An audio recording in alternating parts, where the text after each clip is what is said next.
Chapter 21. Renbochin wasn't angry even though he was scolded.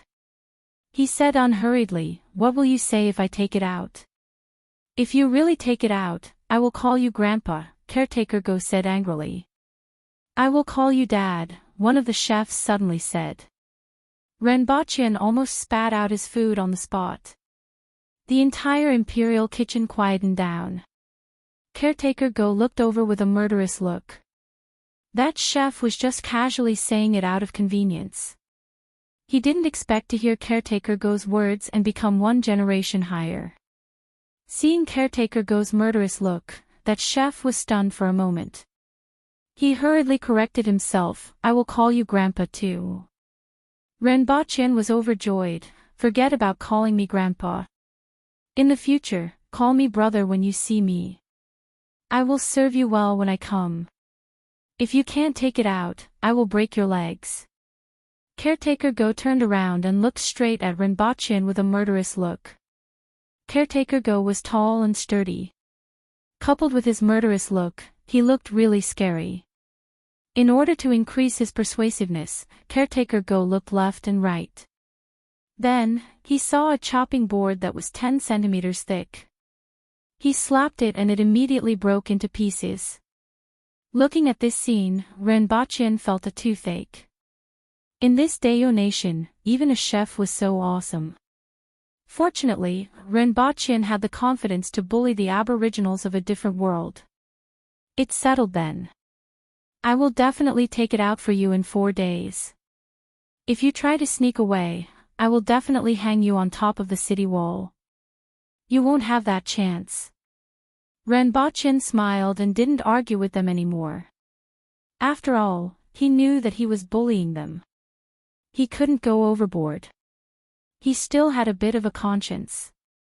After making a bet, Renbochin suddenly thought of something to make. "Get someone to fetch a block of ice from the Beast Park," Renbochin said to Caretaker Go. Caretaker Go looked at him and said to the person beside him, "Go." Then, Renbochin asked, "Do you have fruits?" "Yes." Caretaker Go's face darkened. He asked another person to bring Renbochin to pick some fruits to see what he could make. Renbochin cut a small piece of each fruit and tasted it. The fruits in this world tasted pretty good. In particular, there was a type of fruit that tasted like coconuts. It was about half the size of a coconut, and it wasn't as juicy. However, it tasted sweeter and tastier, and its flesh was smooth and tender. It was very good. Another one tasted like cherries, but about the same size as strawberries. There were also a few other dishes that tasted pretty good. "What kind of fruit does your Majesty like to eat?" Renbochin asked.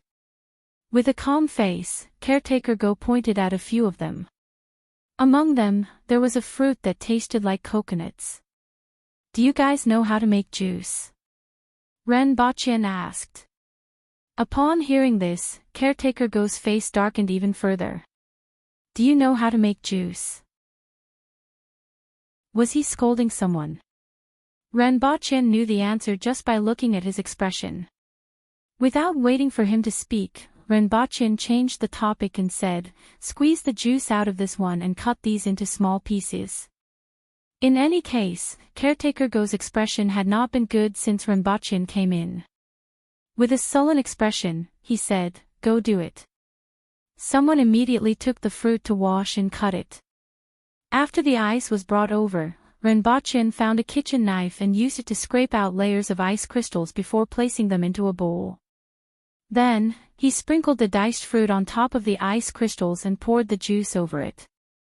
After that, he cracked some ice crystals and placed them in a basin. Then, he placed the bowl in the basin and covered it with a lid. "It's done, send it over." Renbochin clapped his hands and said, "Just this." All the chefs in the imperial kitchen who were waiting to see what he was going to make were stunned. After working for half a day, this was it.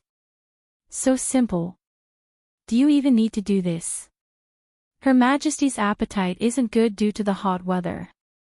Eating this is the best way to relieve the heat and quench her thirst.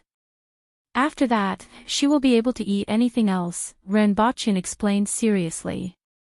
She asked you to make this. Even a child can make this, right? Someone blurted out. The problem is, do you guys have ice? Even if you have ice, can you think of it? Renbochin said calmly. Someone wanted to refute, but after thinking about it carefully, it was really hard to say. If they had ice, they would most likely freeze the fruit instead of doing what he did. Moreover, they had never seen ice before. He heard that it was caused by the Beast Park in the past 2 days. He wondered if it had anything to do with the kid in front of him. You spent so much time looking for materials to make this thing. You don't have all the materials, so this is the only thing I can do, Renbochin retorted confidently. Caretaker Go was so angry that he almost laughed. Send it to His Majesty. If His Majesty is dissatisfied, he will be the one to be punished. It has nothing to do with us. After Caretaker Go finished speaking, he thought for a while and said, I will personally send it over, lest Her Majesty misunderstands that it is our problem. After Caretaker Go took the things away, Renbochin and the group of cooks were left staring at each other. Renbochin was bored, so he looked at the ingredients in the imperial kitchen, such as fruits, vegetables, and meat. For those he didn't know, he put them all into his mouth to taste. When Caretaker Go sent the bowl of shaved ice to the palace, the Empress was lying lazily on the couch. There were several basins of ice cubes placed on the ground around them, emitting a dense chill. This caused the temperature in the palace to drop quite a bit. Your Majesty. Caretaker Go took out a bowl from the ice basin. This is made by that fellow with the surname Ren from the Beast Park. He emphasized on the words, that fellow with the surname Ren from the Beast Park. Oh. The Empress responded lazily. Immediately, someone brought the bowl over to test for poison and taste. After that, the bowl was placed in front of the Empress. What is this? The Empress looked at the thing in the bowl and asked. I don't know either. The Empress stirred it with a spoon and put a little into her mouth. Her eyes lit up. The flesh, juice, and ice were mixed together. When she ate it, it cooled her heart. After eating a few mouthfuls, the Empress nodded her head and said, Not bad, it suits my taste. Is there anything else? Caretaker Go was a little surprised that the Empress said it was not bad. After all, he had seen how it was made from the beginning to the end. It was just shaved ice cubes and then poured the flesh and juice over it. It wasn't anything special. Yet, such a simple thing suited the Empress very well. However, the Empress didn't praise the meticulously prepared meals in the imperial kitchen. This made him feel somewhat defeated. However, he quickly replied, he said that the imperial kitchen didn't have a complete set of seasonings and didn't cook anything else. What did he say? The Empress asked with interest. He said. Caretaker Go was angry when he thought about what happened just now. It wasn't even enough to make zhaojiang noodles. What's zhaojiang noodles? The Empress asked curiously. I don't know either. Caretaker Go answered first before saying angrily, however, this person is purely spouting nonsense. These are the only seasonings used. Even the Yun nation's palace is the same. I haven't even heard of those things that he said. And then? The Empress asked with interest. He said that he would bring it out in 4 days. However, I don't believe it. Even if there are other seasonings that few people know about, they can't be brought out in a few days. I feel that he is stalling for time, Caretaker Go said. Why is he stalling for time? I don't know about this. It's only 4 days. We will know after a while, the Empress said indifferently. Pass it down and let him go back to prepare. I will see what he can make in 4 days, the Empress said. She wasn't the least bit interested in what happened in the imperial kitchen. What she was interested in was what Renbochin could actually make. Chapter 22. Renbochin waited in the imperial kitchen for a period of time before he was brought back to the beast park. Go back and prepare. Come back in 4 days. Renbochin originally wanted to bring some cooked food, but after thinking that the people in the imperial kitchen did not like him, he decided not to look for trouble. It was better for him to go back and learn how to cook for 2 days. Otherwise, it would be embarrassing for him if he did not do well. Although 2 days was not enough to turn a newbie into a chef, he already knew how to cook some basic dishes. If he specially learned a few dishes, he should be able to improve in 2 days. Coupled with the various spices on earth, it should be able to satisfy the Empress, who lived in the palace but only ate those simple spices, right? Even if she was not satisfied, it would be fine as long as it was not unpalatable. When he returned to the beast park, the odd job workers were already lying under the table. After all, they did not drink much and their alcohol tolerance was not good. Only caretaker Sher was still drinking alone at the caretaker's table. They can't take it anymore and went back to rest. How was it? Why did Her Majesty summon you? Caretaker Sher was much more clear-headed after waiting for so long. The weather has been hot recently and Her Majesty has no appetite. I went to make shaved ice. Renbochin laughed. He was very grateful that Caretaker Sher was waiting for him here. He could tell that Caretaker Sher was really concerned about him. What is shaved ice? Caretaker Sher asked curiously. It's ice and fruit juice, Renbochin said. He suddenly thought of an idea. If he opened 2 shaved ice shops in such a hot place, it would definitely be popular. However, he was in the dark about this world and did not understand anything. If he were to do it himself, there would definitely be a lot of trouble. Furthermore, he had too many things on hand. Things like shaved ice shops were not important to him at all.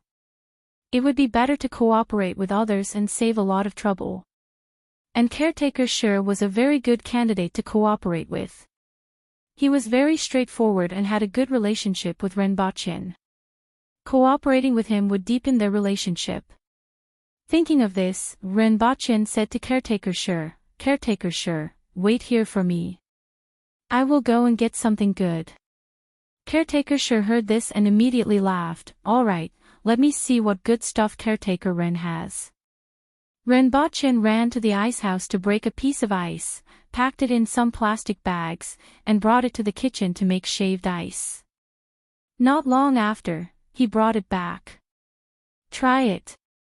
Renbochin pushed a bowl over to Caretaker Sher. Isn't this frozen? Caretaker Sher laughed. He had never seen ice in his entire life, but he had become familiar with it over the past few days. Now, he would place a spray of ice beside his bed before he slept. Only then could he sleep comfortably. Try it. Renbochin laughed. Caretaker Sher looked at him suspiciously. He stirred the water with a spoon and asked, Is there ice inside? This is shaved ice. Try it. Caretaker Sher imitated Renbochin and stuffed a spoonful into his mouth. The coldness mixed with the sweetness and sourness went straight to the bottom of his heart. Ha! It's so cold. Caretaker Sher exclaimed as soon as he swallowed the spoonful. His throat was almost frozen. After a while, he took a small bite and sighed. It's so comfortable. Eating this on such a hot day is really enjoyable. Caretaker Sher, do you intend to make a deal? Renbochin asked with a smile. Deal? I'm just a boorish old man. What kind of deal can I make? Caretaker Sher held the bowl and ate while looking up at Renbochin. He didn't seem too interested. The main reason was that he knew his own business. Caretaker Sher did not have much money and knew nothing about anything. He could only rely on his salary to survive. I want this. Renbochin pointed at the bowl. This? Shaved ice. You want to sell this to me? Caretaker Sher was surprised. Yes, caretaker sure, are you interested? Renbochin laughed. Yes, but you can make this yourself. Why are you looking for me? I don't know how to do it. Caretaker sure placed the bowl down and scratched his head. I'm unfamiliar with this place. It's too troublesome to do this myself. Why don't I partner up with you to earn this money? In the future, if you have any good things, just think of me.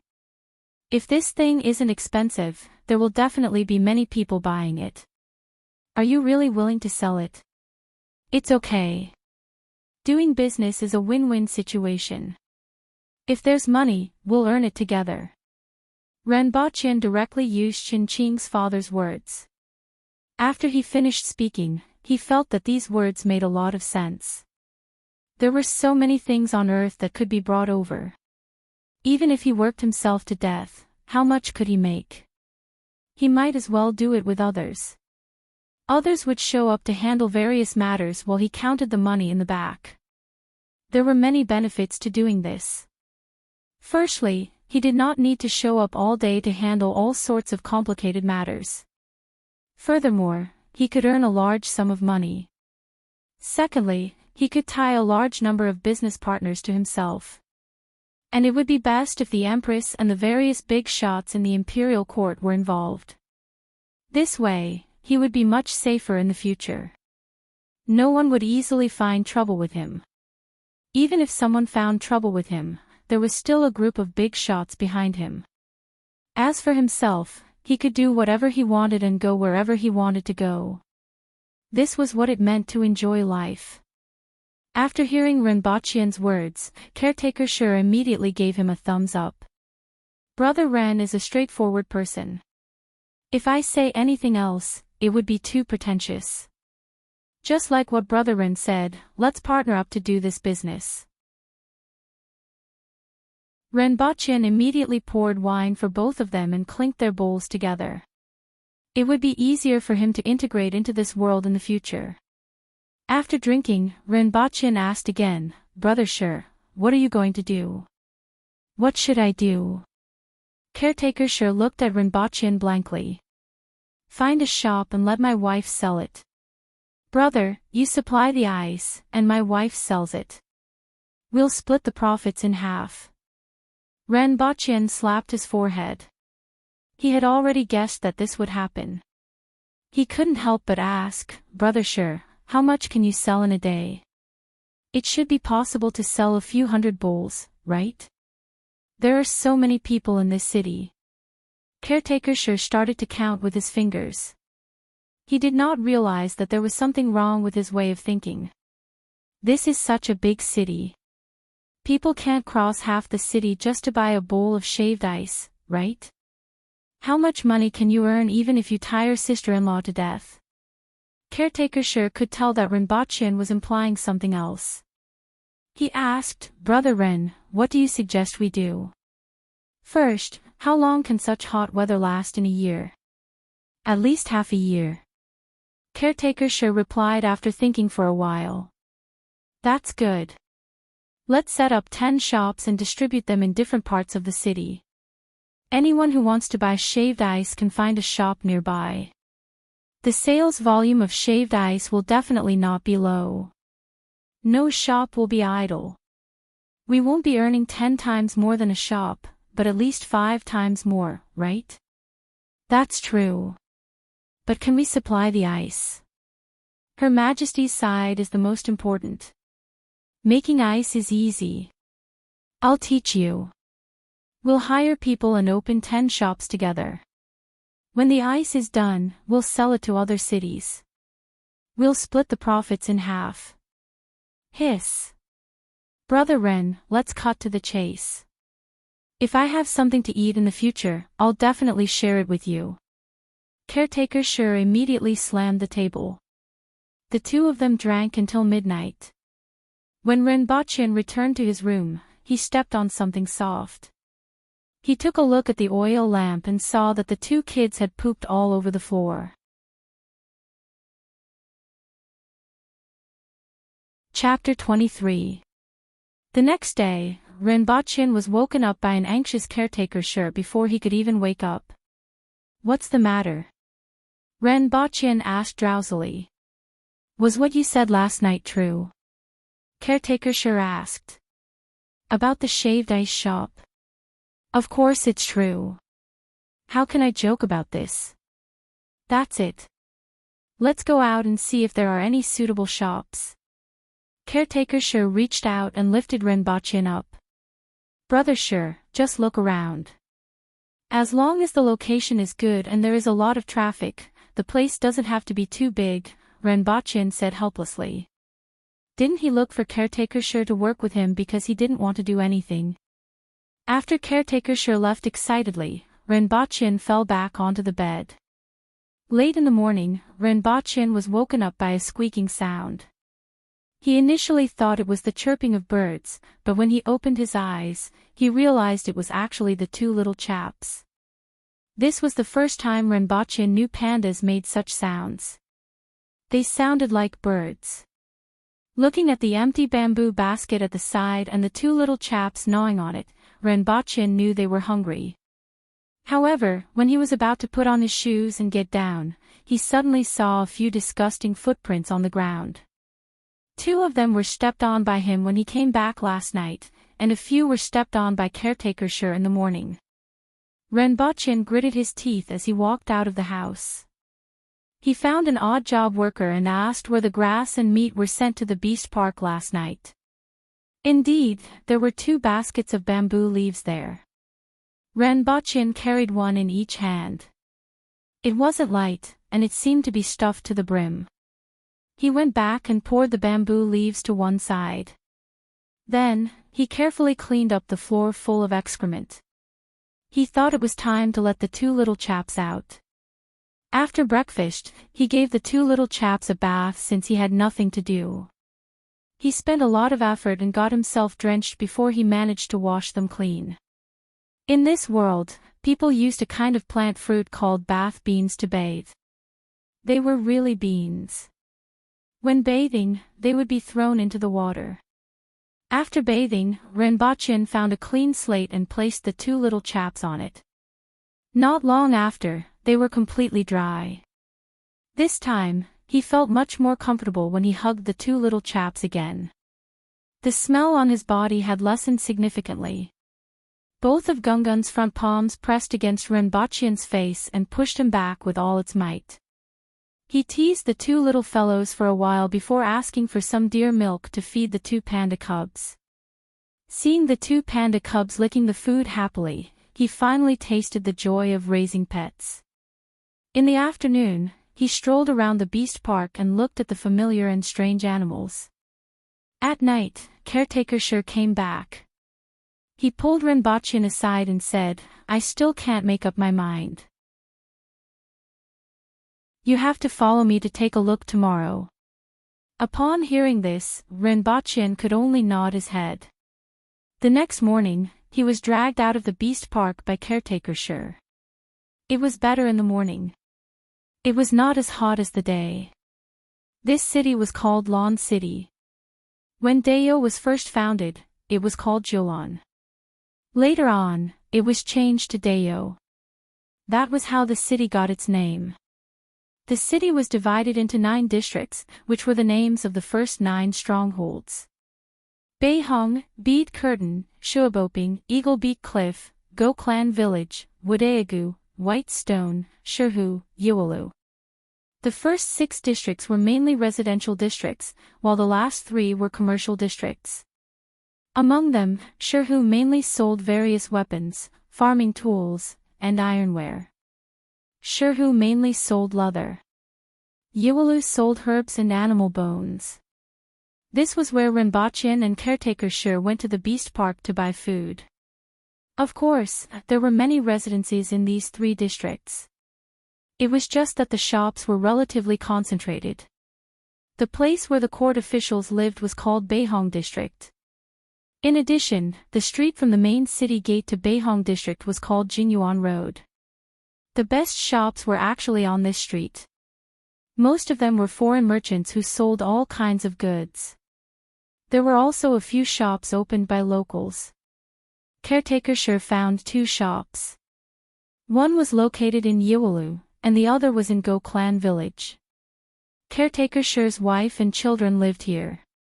Ranbochin accompanied them to take a look. The locations were alright, but not particularly good. However, shaved ice was currently the only thing in the market. He wasn't afraid of competition, so he could accept the slightly inferior locations. The most important thing was that these 2 shops weren't expensive. The total cost of each shop and the courtyard behind it was only slightly more than 10 silvers a year. Of course, this was according to Renbochin. Caretaker Sure's job was considered not bad. His monthly salary was only 6 taels. This shop alone cost Caretaker Sure 2 to half a month's salary. The 2 shops added up would cost him almost half a year's salary. There was also the hiring of people, so the expenses were even higher. No wonder he insisted on bringing Renbochin to take a look. After all, his salary was used to support his wife and children. After drinking a few mouthfuls of wine, he didn't have much left. This time, he listened to Renbochin and was prepared to bet his son's wife's savings. One of the 2 shops was occupied, but it was ready to leave. Renbochin followed Caretaker Sure and walked around the shop. It was about 50 to 60 square meters. Other than the counter, there were also a few tables for pedestrians to sit down, eat shaved ice, and rest. The courtyard behind the shop was slightly bigger than the shop. There was a small room for people to stay in and store things. These 2 are fine, Renbochin said to Caretaker Sure after he finished walking around. Alright, this time I will bet everything I have. After hearing Renbochin's words, Caretaker Sure immediately made his decision.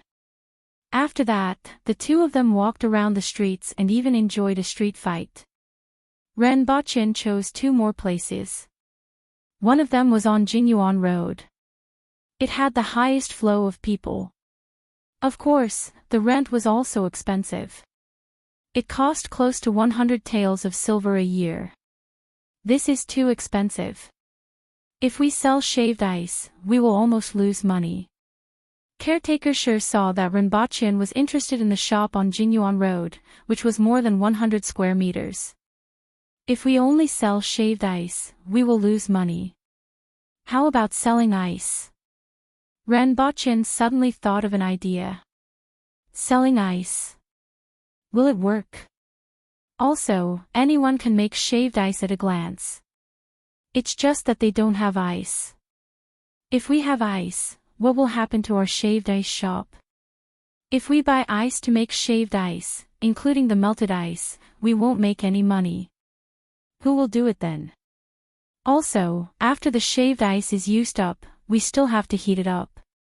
If we buy a piece of ice and install a fan at the side, it will simply be a simplified version of an air conditioner. Yes, let's do that. Renbochin suddenly thought of an idea.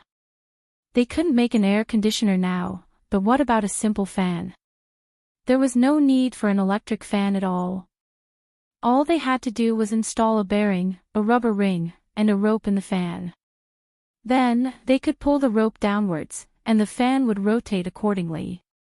It looked similar to the yo-yos that could be seen all over the streets. However, this was much more energy efficient than using a fan. Furthermore, it was much cooler. Most importantly, this was something new. Many rich people would be interested in it.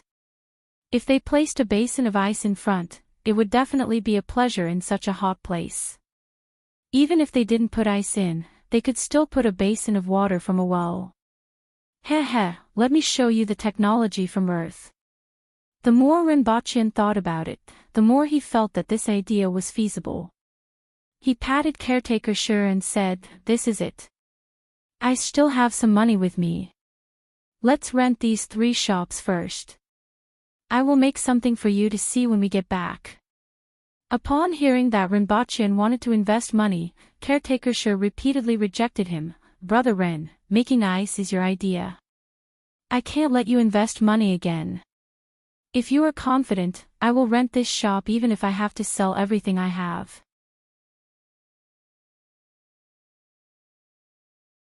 Chapter 24. Renbachien turned around and saw a middle-aged man wearing a long gown with a mustache. He was not sure if he was from the Yun nation or the Qin nation or Great Xia. He was standing not far away from them with a smile on his face. It seemed like he had heard what Caretaker Shi said just now. Beside him, there were two other people who were much more muscular. They seemed to be bodyguards. Caretaker Shi took 2 steps forward and stood in front of that person. He was half a head taller than that person. What are you laughing at? Caretaker Shi's tone was filled with unfriendliness. It was as if he was ready to smack Renbachien's face if Renbachien did not agree with him. The 2 guards also took a step forward. Ever since Renbachien met Caretaker Shi, their relationship had always been very good. Therefore, other than Caretaker Shi's straightforwardness, Renbachien did not have any other feelings for him. At this moment, Renbachien realized that Caretaker Shi wasn't a kind soul. It might also have something to do with the fact that the other party was a foreigner. The people of Dao didn't really like foreigners. In their opinion, every foreigner who came to Dao exuded an aura of greed from head to toe. It's nothing. It's just that when I heard what you said just now, I suddenly remembered my past business. The middle-aged man said with a smile and took a step back. Even though he had just arrived in Lon City, he already knew how to deal with Dao people. Although this was a little cowardly, it would save him a lot of trouble. After all, he was a businessman who came to Dao to seek wealth. Taking a step back was not a big deal. In his eyes, those greedy fellows who fought with the Dao people were all fools. They thought that Dao nation needed the things that they brought, so they didn't dare to make a move against them. However, they didn't know that they had already placed their necks under the blades of others. However, he was somewhat curious about Renbachien. It seemed like he wasn't from Dao, but he had a good relationship with them. This was extremely rare. After listening to his words, Caretaker Shi snorted heavily. Renbachien stood there and looked at the shop and the crowd for a while. He realized that the person was still standing at the side and asked curiously, "Why aren't you leaving?" That person said with a smile, "Unfortunately, I also have my eyes on this shop. I'm here today to take it down." Renbachien was elated. He had finally met his match. This shop seemed to be quite popular. If he didn't come out today, he wouldn't have anything to do with it. Looking at the middle-aged man's calm and unruffled appearance, Renbachien reckoned that the owner of the shop would arrive soon. Since he had nothing to do, he might as well wait for a while. Not long after, a burly man came. Without saying a word, he put away the wooden board in front of the door, pushed the door open, and went in.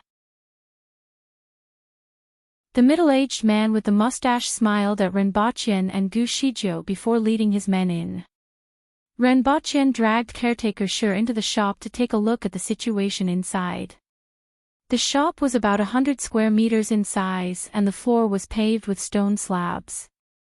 Behind the shop, there was a bigger yard with 2 rooms. As Renbachien walked in and out of the shop, the burly man who opened the door was leaning against a pillar in a daze. "All right, no problem. Are you selling this shop?" The middle-aged man walked to the big man's side and asked with a smile. "Not for sale." The burly man stared at the ceiling and said, "That's good, but you have to sign a 3-year agreement. After that, you have to rent it to me first." "What kind of agreement is there to sign?" "We, the people of Dao, never go back on our words." The burly man didn't seem to care about his words at all. It's always reassuring to have an agreement. After all, we set up this shop with the hope of stability. Are you afraid that we will go back on our words? The burly man stared at him fiercely and spat on the ground. "Pay up if you want to rent it. Otherwise, get lost." The middle-aged man smiled bitterly. The bad temper of the people of Dayo was really a headache. How much is the rent for this shop? Renbochin interrupted and asked. Aren't you guys together? The burly man asked back. He sized up Renbochin and caretaker sure, 150 taels a year. Renbochin felt a toothache. Caretaker sure only earned 6 taels of silver a month. This rent was equivalent to his salary for 2.5 years. Renbochin still had more than 80 taels of silver, which was barely enough for half of the rent. However, Renbochin immediately thought that he could earn money in the real world. 80 taels of silver was only slightly more than 10,000 yuan, 150 taels of silver was 30,000 yuan. Moreover, it was only for a year. In this case, the rent was really too cheap. In his city, with such a location and such a shop, it was impossible to rent it without 400,000 to 500,000 yuan a year. Alright, I will rent it. Renbochin immediately said, I will pay you the deposit today. I will send you the money 3 days later. If he took over this shop, not only could he sell ice, shaved ice, and clay fans, he could also sell the things he made in the future. This street was the best location. If he took over this shop, he would definitely be able to use it. Caretaker sure wanted to say something but hesitated. He still looked very worried. Little brother, you are not being loyal.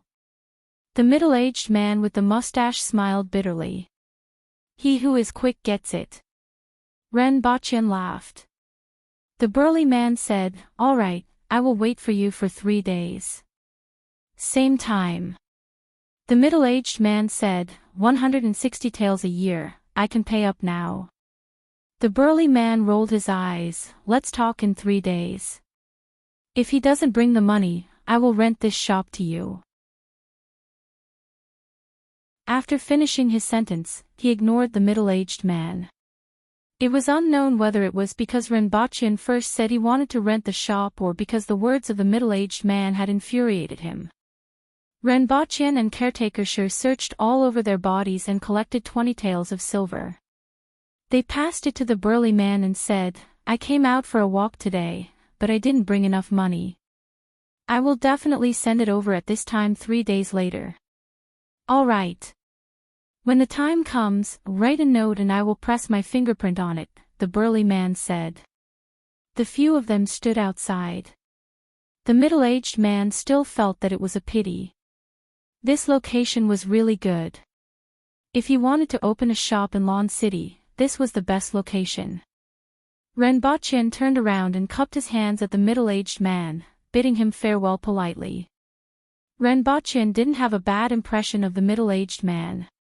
After all, every day he saw this burly man with arms that could race horses. Seeing this burly man who looked similar to him and wasn't annoying, Renbochin had a better impression of him. The middle-aged man with the mustache couldn't help but say to Renbochin, little brother, I don't know if I should say this. With 100 taels of silver, don't do a business that costs 70 taels of silver. If something goes wrong, you won't even have the chance to make a comeback. Furthermore, there are other problems such as cash flow. If you go back and think that the risk is too high, I am willing to pay you 30 taels of silver. You can still earn 10 taels of silver. Renbochin laughed, you don't have to worry about this. After finishing his sentence, he pulled caretaker sure away. Boss, what should we do? Let's see if there are any other suitable shops. We will come back 3 days later, the middle-aged man said to the guard as he watched Renbochin's back disappear into the crowd. Now that they had bought the shop, the two of them didn't have the mood to continue shopping. On the way back, caretaker sure was still a little worried. Can we earn 150 taels of silver a year? It's too risky. It's okay, I am renting this shop. When the time comes, I still need to sell some other things in this shop, Renbochin replied nonchalantly. With rations in hand, he didn't panic. Now, not only did he have rations, but he also had a lot of things that could be sold for money. Naturally, he wasn't worried at all. After returning home, he remembered that he wanted to go to the Chin medicine shop. As he was busy looking after the shop, he forgot about it.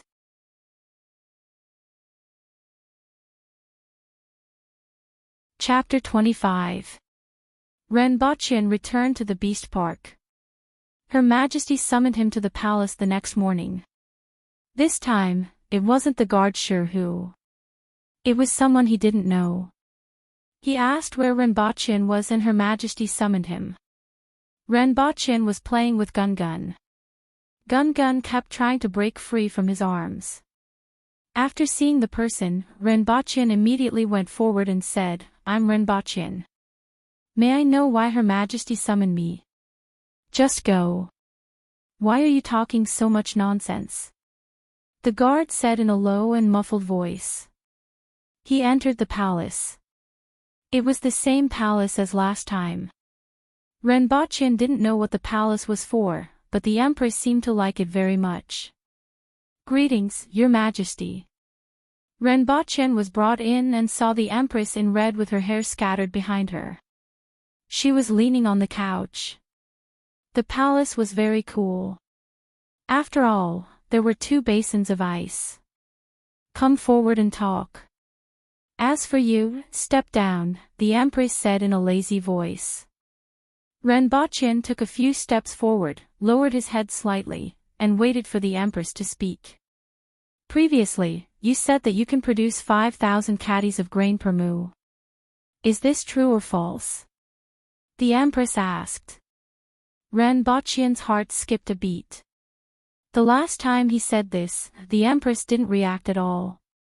Later on, he asked Caretaker Sure and found out that Dayo was actually very short of grain. He had been guessing what was going on all this time. Now that the Empress finally asked, he immediately told her in full detail, "This thing is called a sweet potato, also known as a sweet potato. It can produce about 5,000 caddies per moo, depending on the condition of the field. However, it will definitely produce 5 to 6,000 caddies per moo. Furthermore, this thing has an advantage. It has very low requirements on the field. It can be grown on plains and mountains. Dayo doesn't have many plains. Planting this thing should solve most of the food shortage." The Empress sat up straight when she heard this. "Is what you said true?" the Empress asked in a deep voice. "Absolutely true, without any falsehood." Renbochin lowered his head and answered. "Where can I find this sweet potato?" "Your Majesty, give me an acre of land near the Beast Park. I can cultivate and plant it. I can see the results in 4 months." Renbochin didn't dare to say that he didn't have any sweet potatoes on hand. He could only get them in 2 days. It would be too easy for him to make a mistake. Hence, he used ambiguous words. "I agree to this. I will wait for a few months to see if I can really produce 5 to 6,000 to 10,000 caddies per moo. If you succeed, you will be rewarded with a great merit. You can ask me for anything you want. If it doesn't work out, you should know the consequences of lying to me," the Empress said slowly. "Don't worry, Your Majesty. I definitely won't risk my head," Renbochin said. The Empress nodded and said, "That would be for the best." Having said that, he lay back down on the bed and said, "You said you can tell stories. Take a few steps forward and tell us." "Yes." Renbochin took a few steps forward and got a clearer look at the Empress. Her pair of phoenix eyes were slightly squinted, and the expression on her face was very calm. Her face, which was originally full of heroic spirit, looked a little softer at this moment. The red clothes outlined her body, showing off her curves perfectly. Renbochin glanced at her, lowered his head, and started to think hard about what story to tell. Journey to the West. This was his favorite, but it seemed like he couldn't say it. The Empress wouldn't like a monkey that wreaked havoc in heaven, would she? Water Margin. A group of rebellious bandits was even more out of the question. He had never read Dream of the Red Chamber. It seemed like he could only tell about the three kingdoms.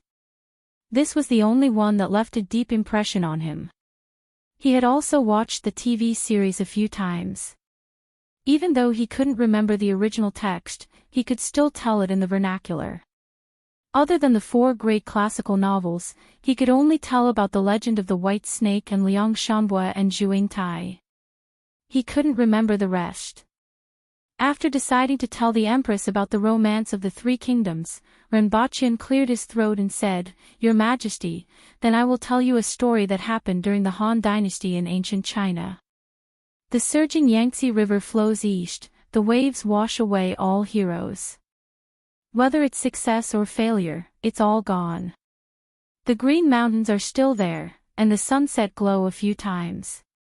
The white-haired fisherman and woodcutter are used to watching the autumn moon and the spring breeze. A pot of muddy wine is a happy reunion. How many things have happened since ancient times, they are all a joke." After reciting a poem called Linjiang Xian, the Empress said, "Even though it sounds good, it's a little lethargic." Renbaqian laughed dryly, then continued to tell the first chapter. The three heroes of the Peach Garden swore brotherhood, and beheaded the yellow-turbaned hero. From time to time, the Empress asked Renbaqian about the names of some people, such as the 10 imperial attendants, Jing Xian, Lu Ji, Gong Sun Zan, and so on. When Renbaqian was explaining, the Empress heard the word eunuch and commented, "I heard that there are eunuchs in the Great Xia imperial palace. However, to trample on his own people like this, he is unworthy of being the ruler of a nation." When talking about Empress Dowager He and Empress Dowager Dong, the Empress was rather puzzled and asked, "Why can't women participate in politics?" In ancient China, women weren't allowed to participate in politics. "If anyone has any objections, just behead them until no one speaks," the Empress said disdainfully. Renbaqian thought about it and felt that what she said made sense. Moreover, there was really someone who did this and succeeded. It seemed that this person definitely had a common language with Wu Zetian. After the Empress finished her lunch, Renbaqian drank some water and continued to tell the story. At first, the Empress would occasionally interrupt, but gradually, she stopped talking and focused on listening to Renbaqian's story. In one day, Renbaqian told the story 11 times, all the way until Liu Bei saved Kong Rong and Liu Bei defeated Cao Cao. At the end of the day, he talked until his mouth was dry, but his spirits were very high. In the past, he had always liked the three kingdoms, but he rarely discussed it with others. Now that he met someone who had never heard of this story, he finally had the leeway to express it. The more he talked, the more excited he became. His spirits were getting higher and higher, and he was getting more and more engrossed. Towards the end, he even began to pace back and forth, occasionally gesturing with his hands. The Empress didn't mind. Watching his gesticulating performance was rather interesting, and the corner of her mouth curled up slightly. Unfortunately, Renbaqian was immersed in the world of romance of the three kingdoms and didn't notice. The two palace maids at the side didn't have the Empress's various thoughts and comments. They were extremely engrossed in the story. As the story progressed, they would gnash their teeth and smile happily. When the sky turned dark, Renbaqian noticed the color of the sky outside and stopped talking. The Empress said that it was rather interesting and asked Renbaqian to go back and continue the rest of the story tomorrow. When Renbaqian heard this, he was going back to reality tonight. Where would he find the time to explain to the Empress? He hurriedly said, "Your Majesty, I have to prepare for planting tomorrow and clear a piece of land. After all, food is the foundation of a nation. Having sufficient food and not relying on those merchants is the top priority." The Empress looked at him with interest and said, "What you said makes sense. The people's livelihood is an important matter. Let's leave it at that. Go back and prepare that sweet potato first. Come back and tell me the rest of the story after you are done. Don't forget that you still have an appointment with my imperial kitchen." The two palace maids looked at Renbaqian with some regret. They were just about to get to the part that made them anxious.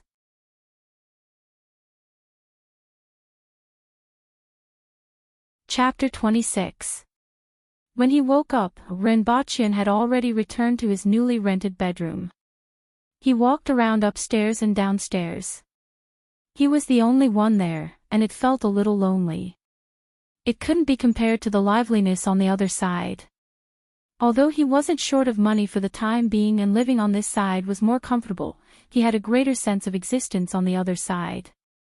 This was because he was unique there. On Earth, he was just one of the masses and didn't stand out in any way. As he lamented, he charged his phone. He switched on the computer. The 34-inch monitor was much better than his original 21-inch monitor. After watching a movie, he switched on his phone and saw that there were 2 missed calls. His former colleagues had all become passers-by. Both of these missed calls were from Ching. After thinking about it, Renbochin wasn't in a hurry to return the call. It was such a coincidence that it happened to be 10 days each time. After going downstairs for breakfast, Renbochin came back and switched on his computer to check on the planting of sweet potatoes. After reading it once, he had a rough idea of what to do. He drove to the supermarket to buy more than 10 kilograms of sweet potatoes, beer, snacks, and the like before returning home. Just as he opened the door, Renbochin heard voices in the house. Thief! This thought flashed through Renbochin's mind. He immediately remembered that it should be the housekeeper. The person inside also heard the sound of the door opening. The voice stopped abruptly. Then, a girl in her 20s wearing an apron peeked in and quickly retracted her head. Someone's here. Auntie, is this the owner of the house? Renbochin vaguely heard this voice. Following that, a middle-aged woman came out. When she saw Renbochin, she smiled and said, Mr. Ren, you are back. Renbochin had seen her at the housekeeping company before, but only once. Yes, I am back. You guys continue with your work, don't worry about me. Renbochin smiled. He wasn't used to being addressed as Mr. just now, but it felt pretty good. He placed the things beside the sofa in the living room, lay on the sofa, and switched on the television. It was a new period drama, but Renbochin's mind wasn't on the screen. In one moment, he was thinking about the black mud cream. In the next moment, he was thinking about the other world. In the next moment, he was thinking about the romance of the 3 kingdoms. Suddenly, he thought about the fan and the shop. He hurriedly went out and drove around. First, he looked for a private jewelry shop. Do you have money? Yes, what do you want? A necklace or a ring? Just buy some silver and melt it into small pieces. After Renbochin finished speaking, that person was obviously not interested anymore. But, he still asked, how much? Renbochin did some calculations. Silver wasn't expensive on Earth, but its purchasing power was still acceptable in that world. Originally, 80 taels was enough for 4,000 grams, but it was not a bad idea to buy more. 50 kilograms of silver, Renbochin was. 50 jin was 500 taels, 25,000 grams was only 100,000 yuan. Renbochin, Ren said. From Ren. At this time, after deducting the money for renting a house, buying a car, and transferring money to his mother, he still had 700,000 to 800,000 yuan in his bank card. He didn't care about this money much. When the boss heard 50 caddies, he immediately became more enthusiastic. 50 caddies of silver was equivalent to 25 kilograms. Even if he earned a little less, it was still a sum of money. Ren. Although, able. There. He money. Bochin, being. Ren. Bochin. Was, on, of. Being Ion. He. Renbochin paid the deposit and got the receipt. He agreed to melt the silver into small pieces and collect it 2 days later. Then, he bought a yo-yo and a hand-cranked fan to study. He wanted to see how he could make a reliable fan under such simple conditions. When he returned, the 2 housekeepers had already left. The house was clean and tidy. Renbochin heaved a sigh of relief. He took out the yo-yo and the hand-cranked fan and disassembled them to see how to make a fan. After studying for a few hours, he had a rough idea. He just had to find someone to make it and see if it was as he expected. The next day, Renbochin sat in front of the computer and read The Romance of the Three Kingdoms. He recalled some of the blurry scenes. On the 3rd day, he called Qin. "Did you go into seclusion again?" Qin asked the moment he picked up the call. "It's about the formula for the black mud cream. That person lives in a remote place in the mountains. I called you back as soon as I got back." Renbochin apologized. However, he knew in his heart that he wouldn't be able to contact Qin so frequently in the future. This was because his days in that world were too stable.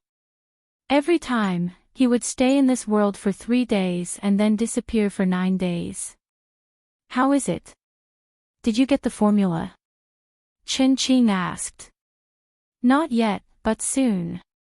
Let's go out to have some fun tonight. Let's have dinner." "I won't be going to the bar." Renbochin shook his head. After arranging a time with Qin, he searched for herbs on the internet for a few hours and prepared to exchange them for the black mud cream. Since ordinary people had never seen snow in that world, Renbochin guessed that it was subtropical. Renbochin then searched for a few herbs that appeared frequently and were difficult to cure. He memorized them. Then, he went to buy a bunch of spices. Sichuan pepper, Chinese anise, sesame, cumin, cinnamon, monosodium glutamate, and 13 spices. He bought a big bag of them. He also specially bought the seeds of Sichuan pepper, Chinese anise, fennel, and cinnamon to plant them in that world. As for the sesame and cumin, they were the seeds.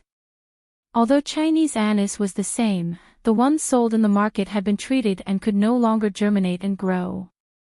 With these ingredients, Renbochin should be able to make delicious food with a similar taste in that world. After loading the ingredients into the car, he went to collect the silver. 50 kilograms was a lot and all of it was melted into 2 or 3 taels of silver. Renbochin did not have time to check the purity of the silver. He paid immediately and carried the silver into the car. Renbochin then headed to the restaurant where he had arranged to meet Qin. After waiting in the car for a long time and playing with his phone for a while, someone knocked on the car window. He turned around and saw Qin waving his hand at him. Renbochin got out of the car and was about to speak when he was stunned. There was a woman beside Qin. This was very normal. Qin often had different women around him and he had also invited Renbochin to dinner. So far, other than Jiang Nan, Renbochin had not seen any other woman appear for a second time. However, this woman surprised Renbochin. It was actually his university classmate, Dong Haiqing. When Dong Haiqing saw Renbochin, her mouth was agape and her expression was obviously very surprised. "You two know each other?" Qin noticed their expressions and asked with a smile. "Yes. We are classmates," Renbochin replied with a smile. During the heavy snowfall, Dong Haiqing had always been the target of many guys and attracted a lot of attention. On the other hand, Renbochin was a passerby that no one paid attention to. During their 4 years in university, the number of words they had exchanged did not exceed 1 hand. They had never interacted before. Renbochin was just surprised that it was such a coincidence. On the other hand, Dong Haiqing was even more surprised than him. The reason why she could remember Renbochin was because when they were in school, there was a girl who seemed to have a crush on Renbochin. After she found out about it, she said, "He doesn't have money, he doesn't have good looks, and he doesn't have a personality. Why did you find someone like him?" After that, there was naturally no more after that. Even though Rinpoche did not know about this, she still remembered it. Because of that incident, she had paid attention to Rinpoche for a period of time. The impression that he left on her was only one word: ordinary, even more ordinary than ordinary. It was a waste for the girl who shared the same bed to be matched with such a person. Therefore, when she saw that Chin Ching's friend was actually Rinpoche, she was naturally very surprised. Rinpoche looked the same as when he was in school. There was not much change. His appearance was considered delicate and pretty, and he only had short stubble on his head. He was dressed very ordinarily and his total value might not even exceed 300 yuan. However, he was driving an Audi A6L, which was worth at least 500,000 to 600,000 yuan. Furthermore, he was actually good friends with Chin Ching. She did not know much about Chin Ching. She only knew that he was a rich second generation and his family was extremely wealthy. However, Rinpoche was good friends with him. Furthermore, he was driving such a car. Presumably, he was not simple, right? Right now, there was only one thought in Dong Haiqing's mind. She had misjudged him in the past.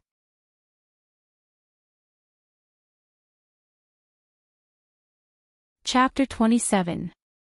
Why are you in Shin City? Rinpoche asked curiously. I'm working here now, Dong Haiqing said with a smile. I didn't know you were here. Alright, let's continue our small talk later. Let's go in first. Chen Qing placed one hand on Dong Haiqing's waist and the other on Rinpoche's back. After the few of them entered the room and ordered, Dong Haiqing asked, Where are you working now? Squatting at home. Rinpoche answered casually. Dong Haiqing smiled. I'm so envious of your freedom. If he could stay at home, drive a good car, and go in and out of a high-end hotel without a change in expression, then his family must be rich. It was just as he had guessed. There are still a few university classmates in Xinqing. Do you want to join us for a gathering? It depends on the situation. I often go to other places, Rinpoche replied. Moreover, he wasn't interested in the reunion at all. He had no contact with any of his former classmates. I'll contact you when the time comes. You can go if you have time. Dong Haiqing pursed her lips and smiled. His attitude was friendly, completely different from when he was in school. If he was treated like this by Dong Haiqing in school, he might be happy for a while and even fantasize about it. But after being in society for a year, he clearly knew what the reason was. Do you remember Chen Bing? Dong Haiqing asked again. Rinpoche thought about it and had some impression of her. She was a petite and exquisite young lady. She was pretty, but her legs were a little short. Sitting on the chair, he looked like he was 1.65 meters tall, but in reality, he was only 1.58 meters tall. He nodded. She had a good impression of you back then. Dong Haiqing pursed her lips and smiled. Rinpoche was slightly surprised. This was the first time he had heard of this. But after that, you didn't do anything, and she wasn't a proactive person, so it was left unsettled. She is also in Shin City now. Dong Haiqing said. However, the truth was that Chen Bing had once thought of taking the initiative. But after hearing what she said, she finally gave up. If he could bring Chen Bing and Rinpoche together, it would be beneficial to him. After all, she didn't have much confidence in dealing with this rich second-generation heir. But his height, appearance, and background were all in line with her expectations. Since she wasn't confident, she might as well take the side route through Rinpoche. It might be beneficial. Even if there weren't any benefits, Renbachien and Qin Bing would still remember his kindness, right? Renbachien could also be of help to her. If Renbachien knew what Dong Haiqing was thinking, he would definitely be shocked. To think that they even had ideas about him. Moreover, it had only been a year since he entered society, and he had turned a dazzling figure in the eyes of many people in the ivory tower into such a state. After exchanging phone numbers with Renbachien, Dong Haiqing shifted her attention back to Qinqing. Renbachien heaved a sigh of relief. He did not have much of an impression of Qin Bing. If she really wanted to matchmake the two of them, Renbachien would have a headache. After all, he wasn't good at rejecting people. After that, Renbachien spent most of his time listening to Qinqing and Dong Haiqing's conversation. Occasionally, he would interrupt them. With Dong Haiqing around, it was inconvenient for the two of them to talk about many things, so they just had a simple chat. After leaving the restaurant, Renbachien rejected Qinqing's suggestion to go to the bar for a drink. He watched as the two of them got into Qinqing's car and drove home. He placed the silver, spices, and sweet potatoes in a bag and placed them on the bed. Renbachien had only been online for a while before he hugged the bag and lay down. He was afraid that he would move his arms when he fell asleep and leave something behind. These were things that he would need when he returned. He needed the silver to rent the shop, the spices were related to the bet with the imperial kitchen, and the sweet potatoes were even more important. When he returned, he would find someone to cut them into small pieces and plant them on a plot of land. After lying down for a long time, Renbachien could no longer open his eyes. In a daze, he felt the scene before him change. He was already in the room in the beast park. Squeaking sounds could be heard from outside the door. It was a pitiful sound. Renbachien changed his clothes and opened the door. The two pandas immediately hugged his legs and refused to let go. Furthermore, they were squeaking non-stop. What's wrong? Renbachien was at a loss at first.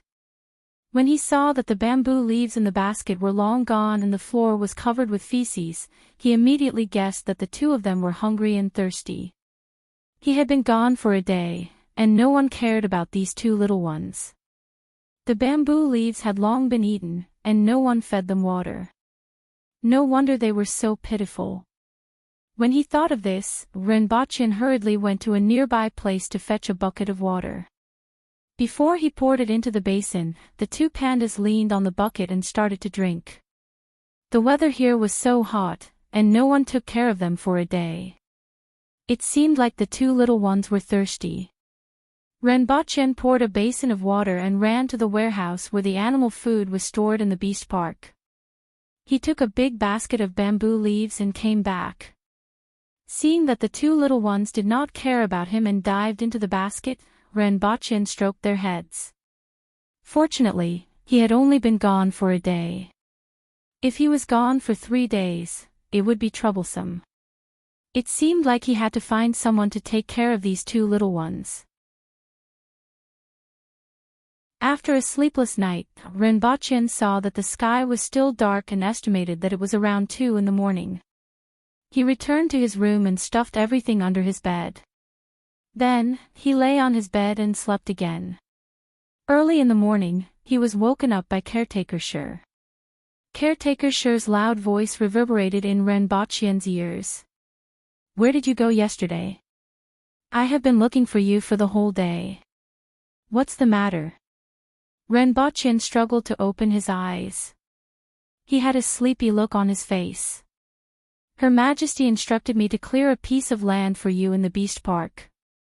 Also, I have gathered 70 taels of silver for rent. We have to go in a while. Otherwise, the 20 taels of silver will go down the drain. Caretaker Shi immediately lifted Renbachien up from the bed. Renbachien was 1.75 meters tall, but in Caretaker Shi's hands, he looked like a child. This time, Renbachien immediately woke up. He helplessly said, Wait for me, I will be done in a while. When Renbochin was putting on his clothes, caretaker Shi was still curious. Why are you still wearing a loincloth on this day? Renbochin thought for a while before realizing that caretaker Shi was talking about his underwear. He quickly pulled up his pants and looked at caretaker Shi speechlessly. You don't wear a loincloth? It's too hot. It's better to wear something cool, caretaker Shi replied naturally. Renbochin cupped his hands. He had nothing in common with caretaker Shi. When he went out, it was already getting late. It was at least 7 or 8 in the morning. People in this world slept early and woke up early. They slept at 7 or 8 in the evening and woke up at 5 or 6 in the morning. He went to the kitchen to look for something to eat. When the cook saw Renbochin, a smile appeared on his face. Caretaker Ren, when are you going to teach me? In another 2 days. Renbochin waved his hand. He did not have time for these 2 days. He took some dry rations made from an unknown variety of coarse grains and a bowl of vegetable soup. After finishing it, he returned to his room to take some money and followed caretaker Shi to the rental shop. I have bet all my assets and even borrowed some money, caretaker Shi said painfully on the way. Actually, I can pay for this shop myself, Renbochin said. Forget it. I have already taken advantage of you. I can't let you take on such a huge risk. Anyway, I can just throw in all the money earned from the other 2 shops. I reckon it won't make a loss. Renbochin smiled. Caretaker Shi was indeed a good person. However, he was also a good person. That shop would definitely not make a loss in the future. Just as the 2 of them arrived, they heard someone say, "Little brother, you are here." He turned his head and saw the mustached middle-aged man from the other day. Renbochin cupped his hands. I have already given you the money. Naturally, I have to come. The middle-aged man smiled bitterly. It seems that you have made up your mind. I shall take my leave now.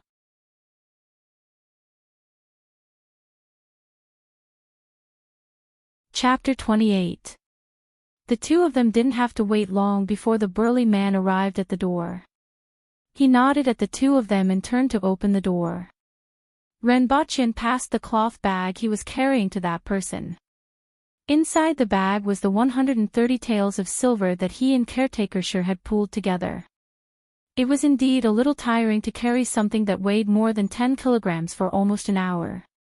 After checking, the man nodded at the 2 of them and finally revealed a smile. Caretaker Shi took out the strips of paper and red clay that he had prepared beforehand.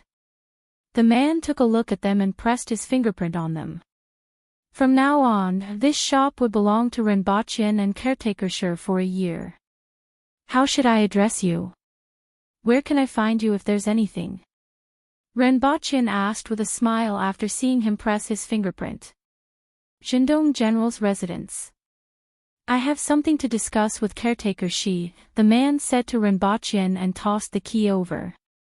After he left, caretaker Shi said, so it's the property of General Jindong. Renbochin had no idea about the court officials of Dayo. However, there was one thing he remembered. Those who could become generals were all capable of fighting. To be able to sit in the position of General of the East, one had to be able to fight. What rank is the East vanquishing general? Renbochin asked curiously. Dayo's official ranks were modeled after Great Xia's, which was a 9-rank system. Primary grade 2. Caretaker Shi gestured with his fingers. Brother Shi, what level are you at? 9th class minor class. Then, as a steward, I can't even be considered as a minor 9th rank steward. Dayo is the same as Great Xia. There are 9 ranks in the system, and there are 18 ranks in total. Yours is called unattainable, caretaker Shi explained. Renbochin smacked his lips. In the past, he had never even been a class monitor. Now, at least he had 10 subordinates. Moreover, he had so many good things in his hands. No matter what, he would be able to get an official position. Dayo respected martial arts. If he brought the ancient military books over, would he be able to fool a few people? What do you think? What should we do next? Caretaker Sure asked. Recruit people. Set up this place first. Brother Sure, don't you hate the people of the Yun Nation? In the future, the people of Dayo and the people of the Yun Nation will have one price. Let's do as you say. Caretaker Sure was elated when he heard this. Everything else is easy, and it's easy to make. You can add more flavors, and you can make any kind of fruit. Try not to leak the information about making ice with saltpeter, Renbochin warned. The matter of saltpeter could not be concealed, but the longer it could be concealed, the longer it could be used. Once the streets were filled with them, they wouldn't be able to make money anymore. Understood. This matter is definitely not bad. Caretaker Sure patted his chest and said. After the two of them walked around the room, Renbochin gave them some ideas. They would set up a bar counter in the corner, a row of benches at the side, and tables and chairs in the other empty spaces. This way, people who came to buy shaved ice could sit here and eat, or they could sit down and rest for a while, waiting to take it away. There was nothing else. Brother Sure, we can also sell ice. A piece of shaved ice costs 5 copper coins, and a piece of ice the size of the one we use for storage can be sold for 30 copper coins. All right. The people of Yun Nation will double. After the two of them settled the matter, they left the shop and went straight to the Chin medicine shop that they saw last time. The shop wasn't considered big, but there were quite a lot of people. At the entrance, they saw a few aborigines going in and out. Some of them were injured, and some seemed to be sick. There was a middle-aged man sitting in the shop, and there were 3 to 4 helpers. Are you the boss? Renbochin stood at the side and asked after the man finished prescribing medicine. What's the matter? The man raised his head and took a glance at Renbochin. He then ignored him and shouted, Next. I have a business transaction to discuss with you. I only treat patients here, I don't do any other business. It's a business related to treating patients. Renbochin wasn't anxious at all. After the middle-aged man saw another 2 patients and saw that there was no one waiting behind him, he raised his head and said to Renbochin, What's the matter? Speak.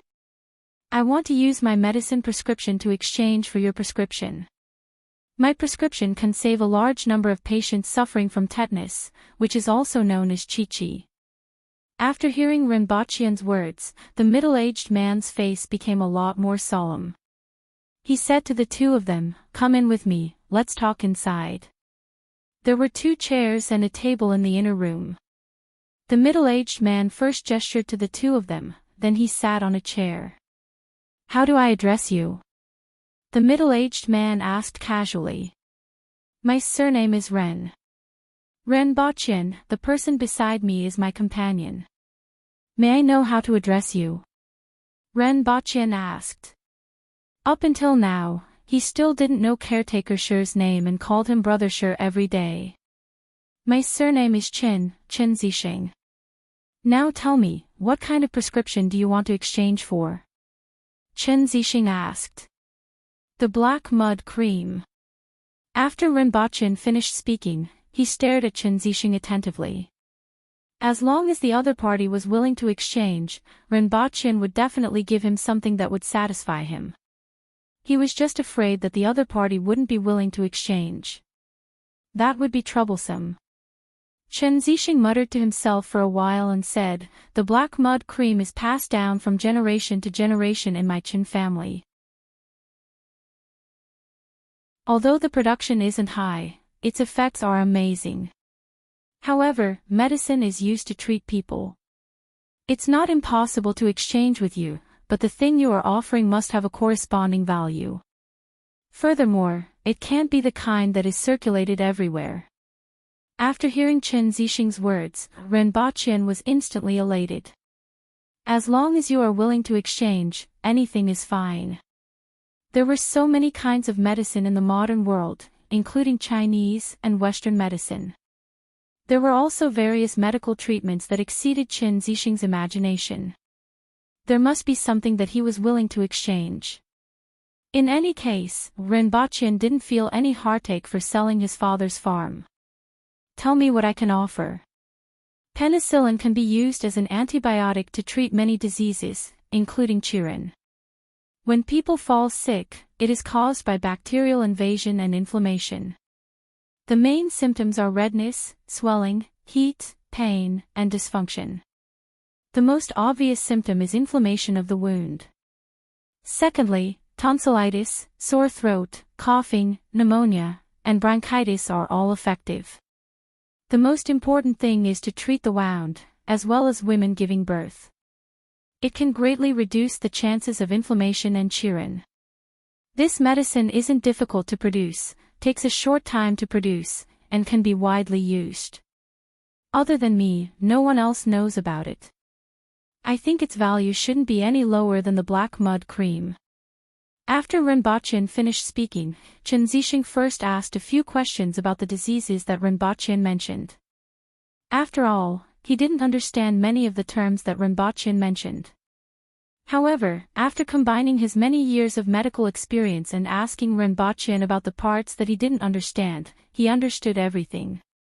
There was no doubt that the medicine that Renbaqian mentioned was valuable. The effect of the black mud cream was indeed good, but its greatest value lay in the fact that the so-called Qirun would not appear during an extreme period. In his eyes, the length of the recovery process was secondary. After all, he was a doctor and not a businessman. The disadvantages of the black mud cream were also very obvious. The raw materials were scarce, the price was high, and it couldn't be widely used. A large number of patients who couldn't afford the black mud cream would either die or have their limbs amputated due to infection and Qirun. The medicine that Renbaqian mentioned was the most important point of the black mud cream. In Qin Zixing's eyes, it was easy to produce, the raw materials were cheap, and it could be widely used. Qin Zixing pondered for a long time and asked, "How difficult is it to produce this medicine?" "It's not difficult. I can teach you the entire set of cultivation, separation, and manufacturing methods of penicillin. If what you said is true, I can exchange the formula with you." Qin Zixing nodded his head.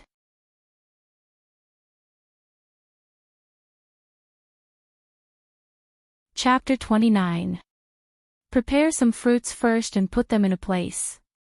After a period of time, when the fruits have rotted and become moldy, collect the layer of green mold on them. After that, I will tell you the extraction method, Renbaqian said. Sure. The penicillin you mentioned is the hair that grows after the fruits have rotted? Qin Zixing asked. Without waiting for Renbaqian's reply, he asked another question. The terminology you mentioned just now is different from what I know. I have never heard of it. Where did you learn it from? This is a medical technique from the distant West. We call it Western medicine, Renbaqian said. If you want to learn, I can show you 2 Western medicine books. Upon hearing this, Qin Zixing was overjoyed. He stood up from his chair and cupped his hands towards Renbaqian. Thank you, brother. Renbaqian waved his hand. He hesitated for a while and was about to tell Qin Zixing about another matter. Typhoid fever was a very troublesome disease in ancient times. It had the highest mortality rate. Even in modern times, many people died every year because they didn't receive treatment in time. In modern times, chloramphenicol was the main treatment for typhoid fever. However, it was difficult to produce because of the lack of resources. Renbaqian was prepared to exchange for penicillin and treatise on typhoid and miscellaneous diseases if he didn't have enough penicillin. However, now that penicillin could be exchanged for the formula for the black mud cream, there was no use for him to keep these 2 medical books. The Qin Medicine Hall had always had a good reputation. It treated commoners at a low price and had a high reputation in Lan City.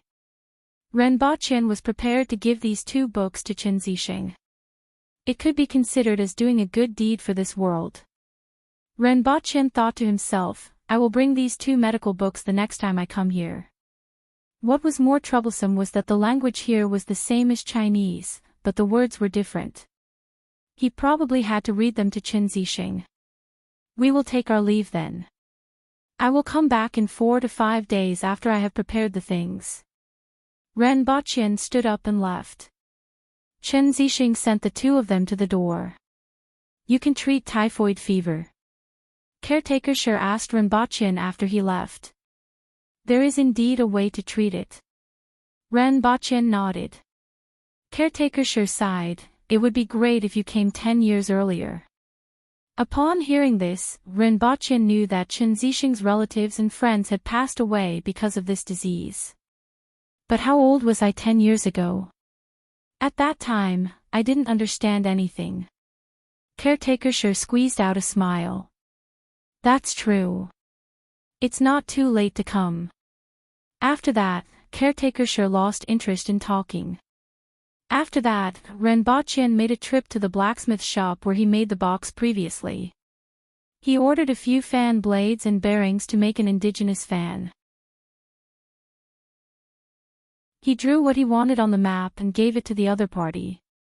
The boss immediately said, this is simple. Come back to collect it in 2 days. After finishing his meal, he returned to the Beast Park and went to the ice house to take a look. Nominally, he was in charge of this ice cellar, but why did he not come here more than a few times? Fortunately, the odd job workers arranged by Caretaker Shi were very efficient, which saved him a lot of trouble. Now that the ice cellar was full, they were resting. Renbao waved his hand and said, everyone, put a piece of ice under your bed at night and have a good sleep. Anyway, as long as the ice cellar was full, it would be fine. If there were more, he might as well make the best use of it. Thank you very much, Caretaker Ren. The 10 of them chuckled. This was a good thing for them. After taking a stroll around the ice cellar, Renbao saw that they had nothing to do, so he called a few of them to follow him back to prepare seedlings for the sweet potatoes. When he returned, he saw 2 panda cubs lying in the shade. They looked so hot that they were unwilling to get up. Renbao fetched a basin of water, lifted the 2 little chaps, and threw them into the basin. The 2 little chaps immediately crawled out of the basin while groaning. It seemed like they did not like soaking in the basin of water. After walking 1 round on the ground, they were covered in mud. When Renbao saw that the 2 little chaps wanted to rub against his body, he quickly took 2 steps away. Tian Tian and Gun Gun groaned as they crawled back to the shade and continued to stay there. Not long after, their fur was dry. This time, the 2 little chaps shook their heads and crawled back into the basin to wet their fur before coming out again. Renbao had to admit that these 2 little chaps were quite smart. Caretaker Ren, this flower bear's meat is not tasty. It's useless to keep it. The one who spoke was called Ting Dilong. He was very strong and honest. However, the moment he opened his mouth, he mentioned that the meat was not tasty. Renbao felt like giving him a kick. In your eyes, this panda has no other use other than being eaten, right? I'm keeping it for fun. Renbao casually said, in the future, when I'm not in the Beast Park, look after these 2 chaps. Feed them some water and bamboo leaves. You all know where to get the bamboo leaves, right? Understood, Caretaker Ren, don't worry, the few of them replied. Renbao then pulled out the bag containing the sweet potatoes from under the bed. He guided them bit by bit. First, he cut the sweet potatoes into small pieces and hung them on a wooden stick. Then, he filled a basin with water and placed the wooden stick on top of the basin. He ensured that half of the sweet potatoes were submerged in water and the other half was exposed. This way, after the sweet potatoes germinated, they could be used for planting. After he finished teaching them these things, someone from the palace came to call Renbao into the palace. This time, it was Sure who came. He pulled Renbochin aside and asked, I heard that you made a bet with the people from the Imperial Kitchen. You can say so. I mainly wanted to broaden their horizons, Renbochin said happily. He turned around and pulled out the bag from under the bed. He took out a small bag of every kind of seasoning, wrapped them in cloth, and carried them away. These are the things you prepared. Sure who asked curiously as he looked at Renbochin packing the small bags of seasoning. He had heard about the incident with the Imperial Kitchen. Logically speaking, the Imperial Kitchen had the best chefs in the country. What they said should be right. However, Renbochin appeared out of thin air in the army that day and was able to make ice on such a hot day. Sure who felt that Renbochin was rather mysterious and felt that Renbochin had a higher chance of winning. Now that he saw Renbochin packing so many things, he knew that these were Renbochin's preparations. When they arrived at the Imperial Kitchen and saw that Renbochin had arrived, everyone stood up. Previously, when Renbochin made the bet, everyone was present. These people had been waiting to teach Renbochin a lesson for a few days. Finally, the day had arrived. Caretaker Ren, take out the seasoning that you mentioned. If you don't have it, don't blame me for breaking your legs and hanging them on the city wall. Caretaker Go had a fierce look on his face and spoke with a fierce tone. He really didn't believe that Renbochin could take out a few seasonings that he had never seen before. One had to know that the spices that could be used were all in the Imperial Kitchen. Even if there were other spices, they would be unknown or in a faraway place. How could Renbochin take out spices that he had never seen before in a few days? Caretaker Go didn't believe it at all. The others were also waiting to watch the show and teach this bastard who spoke nonsense a lesson. Hey, let me broaden your horizons. In the future, remember to stand at attention and call me brother when you see me. Renbochin wasn't angry at all and said cheerfully. As he spoke, he opened the cloth bag. Inside, there were small bags of things. See, this is star anise, this is cinnamon, this is monosodium glutamate, this is sesame, this is cumin, this is pepper, and this is 13 spices. You have never seen them before, right? Renbochin said one by one. Seeing him take out such a pile of things, those people didn't look good. Immediately, someone said, who knows if those things are real or fake?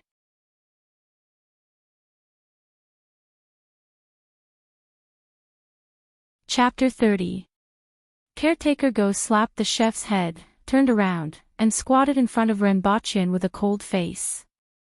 He took out a little from each packet and put it in his mouth to taste. After tasting a few of them, his facial expression changed. As a chef, he felt that at least 2 of them could be used as spices. However, he still had to see how they were used and what kind of smell they would emit after being cooked. There were many things that had a smell, but not all of them could be used as spices. However, he was no longer so sure at this point in time. He stood up and looked at Renbochin with a complicated gaze. He clenched his teeth for a long time before saying, "You cook, we will watch from the side. If these are really spices for cooking, I will call you brother when I see you in the future. In that case, you guys have profited." When Renbochin spoke, Caretaker Go and the rest's faces turned black. They wanted to scold him, but they suppressed their anger. They would settle the score after Renbochin was done cooking. However, many of them looked at Renbochin's relaxed expression and suspected that they would not have the chance to settle the score. The Imperial Kitchen was probably going to be wiped out this time. Renbochin no longer paid attention to them. He walked 2 rounds in the Imperial Kitchen and remained silent. Finally, he found half a leg of a beast from the corner of the wall. He had seen this kind of meat in the kitchens of the Beast Park. It was the kind of animal that pulled carts on the streets, but it looked like an enlarged version of a goat. It had a strong odor, but it tasted very good. He felt that it was much more delicious than the mutton on earth. Who can help me cut it into slices? One plate is enough. Renbochin turned his head and asked the crowd at the entrance. His knife skills could not be compared to these chefs, so he did not want to embarrass himself. You go. Caretaker Go clenched his teeth, but still chose someone to help Renbochin. Following which, Renbochin took out another piece of meat, turned his head to look at the crowd, and revealed a smile that he thought was friendly. The meaning behind it was self-evident. The people in the imperial kitchen looked at him and were so angry that their teeth itched. This time, it was another person who walked towards Renbochin with a kitchen knife. If this was on Earth, it would look like he was taking revenge on society. Renbochin would definitely hide as far away as possible. However, the people of Dayo all looked like this, so Renbochin did not care. Instead, he exhorted, cut it into small pieces, 1 layer of fat and 1 layer of lean meat with some skin. Seeing that the two people were cutting, Renbochin found 2 cucumbers and washed them. He then slapped them on the chopping board twice before chopping them into pieces. Yes, that's right, this is the cucumber with garlic sauce. It's a pity that there's no peeling. Later, I'll fry some peanuts and mix them together. After the meat was cut and washed, Renbochin marinated it with cumin, the spices of this world, and Sichuan peppercorns. He would prepare cumin lamb and braised it in braid. Ren prepared water. However, Qian said, he, and, of. And. Why is this wok so heavy? Shin, and, he, and of. Although adults could move it, it was impossible for them to flip the spoon with one hand, of. Renbochin put it aside. He estimated that it weighed at least 7 to 8 kilograms. Renbochin turned his head and saw that the 2 men had gone back to stand and watch. He gestured with his hand and said, I will tell you what to do, and you too will do it. They can't even stir-fry. How can they cook like this? Someone muttered. Renbochin spread his hands helplessly. The frying ladles in this world were too heavy. He thought about the kitchen knife he took just now and realized that it wasn't light either. Was it their habit or something else? Or did the important things feel good to the touch? Renbochin felt that it was highly possible that these chefs were burly and could fit 2 of him. The 2 chefs walked over reluctantly.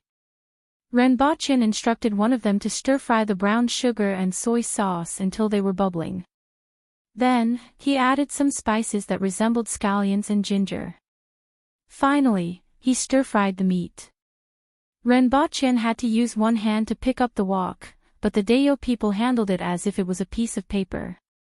This made Renbochin realize the gap between him and the Dayo people. Other than the 2 chefs, the rest were watching from a distance.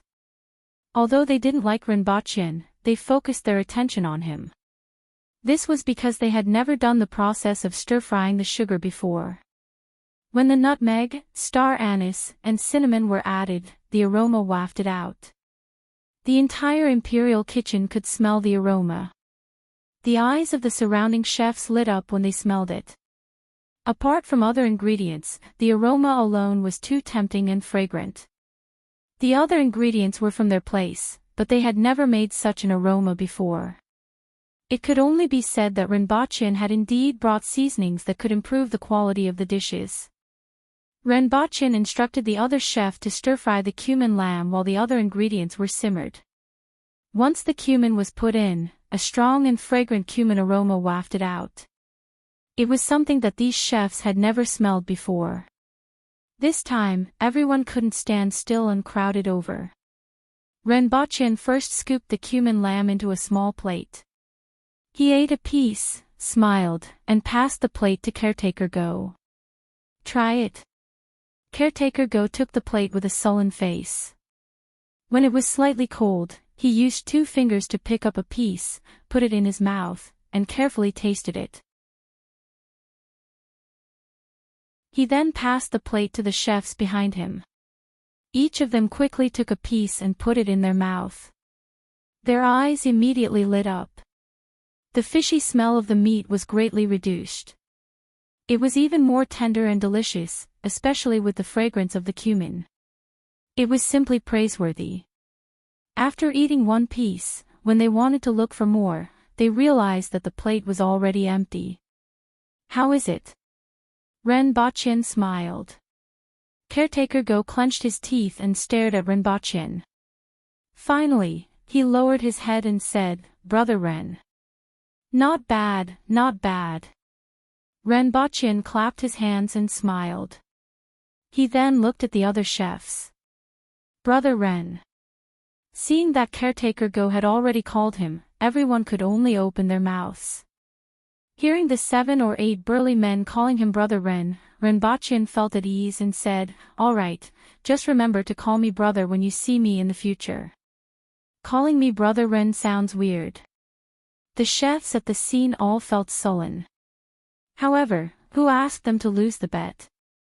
Since Caretaker Go had already called him, how could they not? Who would have thought that this guy from the Beast Park would actually take out so many seasonings that they had never seen before? When the red braised meat was ready, Renbochin divided it into 2 portions, one large and one small. He first tasted it before passing it to Caretaker Go. After eating this fragrant, soft, and melt-in-your-mouth red braised meat, everyone's sullen feelings were thrown to the side. They only wanted to know what these seasonings were. Where exactly did he get them from?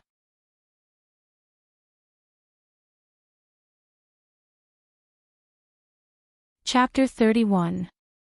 Renbochin covered the cumin lamb and red braised meat with a lid and asked them to fry some peanuts.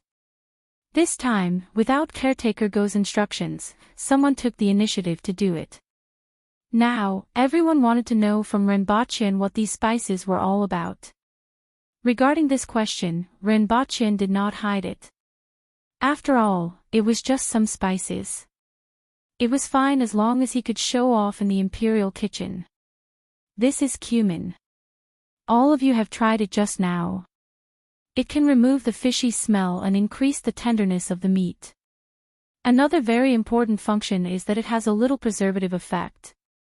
After all, the weather is so hot and a dish won't be kept for long after it is cooked. Cumin can slow down the deterioration of the taste of the dish." Even though some of the terms were different, everyone could easily understand what Renbochin said. "Where can I buy this cumin?" someone immediately asked. The others looked over expectantly. However, they did not know if Renbochin would tell them. After all, they had never seen this before. It was considered a unique item and its value could be imagined. "Wait for me to plant some and see how the output is." Renbochin thought for a while and said, "Can you sell it to us?" "Of course." Renbochin spread his hands. "What else can I do if I don't sell it? I don't intend to be a chef." Previously, Renbochin mentioned spices that they had never heard of. Their impression of Renbochin was that he was full of nonsense. In addition, he did not look like a Dayo citizen, so they were extremely disgusted with him. When Renbochin really took out the spices, their attitude began to change. When Renbochin agreed to sell them the spices, their eyes were already burning with eagerness. After all, the attitude of other people towards Dayo was barbaric and irritable. However, they had to admit that they were all straightforward people. They would say one thing and say another. Renbochin ignored them and continued, "This is star anise, nutmeg, cinnamon, pepper." He explained all the spices to them. After listening to him, everyone in the imperial kitchen almost worshipped Renbochin. Not to mention calling him brother, they could even call him uncle. The spices that Renbochin took out were an eye-opener for them. With these spices, they were confident that they could make more dishes. Furthermore, the taste was more than 1 grade higher than before. After Renbochin explained it to them, it was much easier to instruct them to work. He crushed the fried peanuts, chopped the spicy green fruits and tossed them in. Then, He put the cucumbers in and mixed them with salt, brown sugar, monosodium glutamate, and minced garlic. Everyone tasted it and asked him what the white granules were that weren't explained.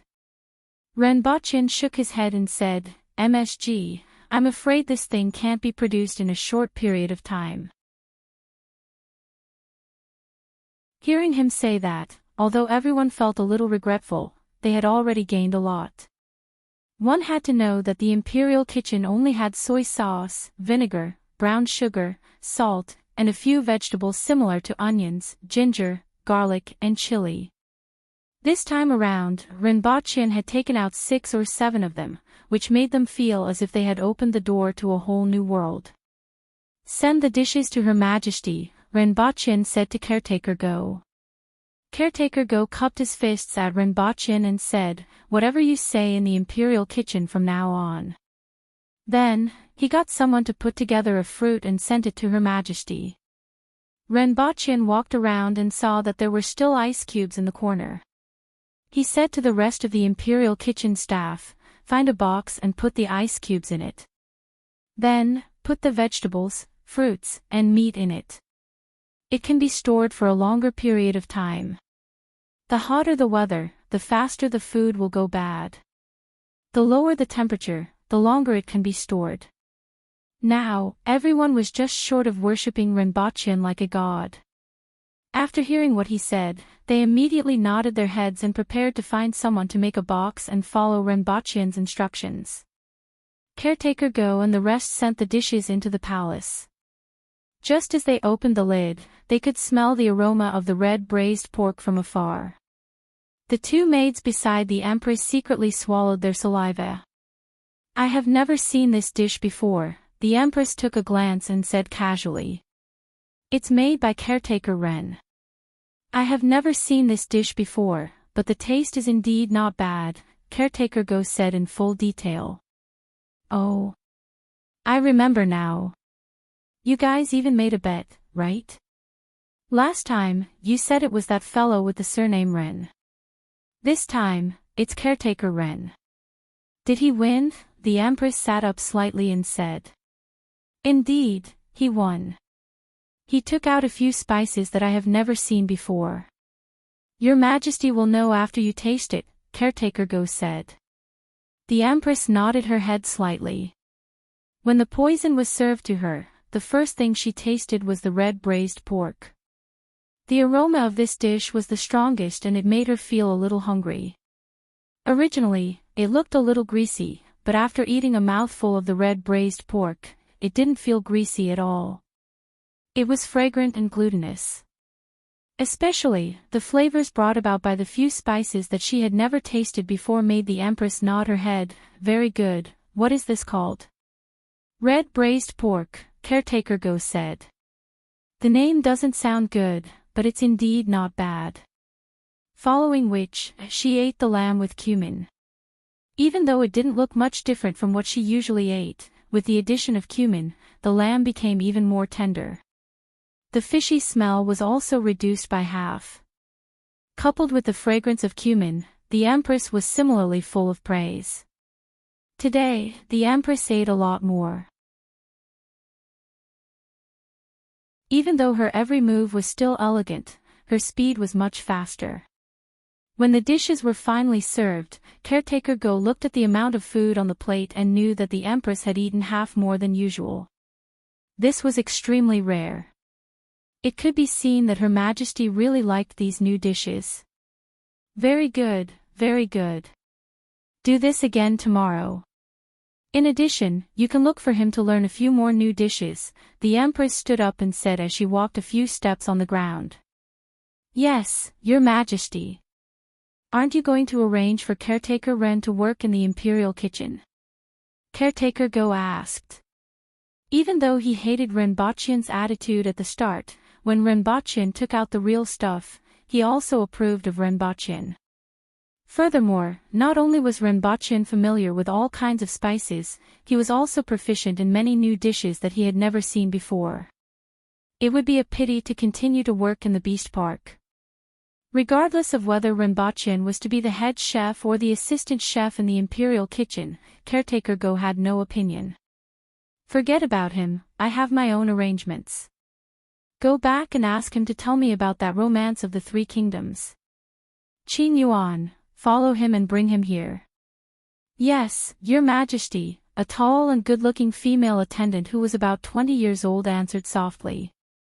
After leaving the palace hall, the female attendant opened the lid of the dish and secretly tasted a piece. Her eyes immediately lit up. Just now when she smelled it, she felt that it was very similar. Only after tasting it did she know how delicious it was. Oh, it's indeed delicious. After satisfying her curiosity, Qin Yuan sucked the grease off her fingers. She placed both her hands behind her back and rolled her eyes.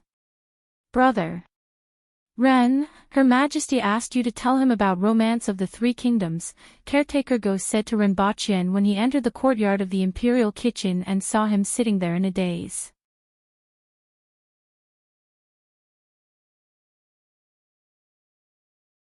Chapter 32. Renbochin followed Qin Yuan into the palace. The Empress was still reclining on the couch. It seemed that she would do this every time he saw her.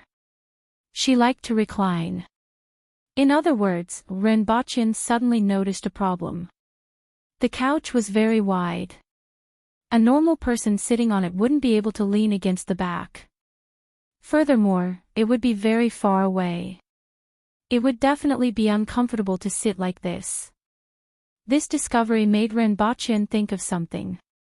However, he quickly withdrew his thoughts and continued to narrate Romance of the Three Kingdoms, not far away from the Empress.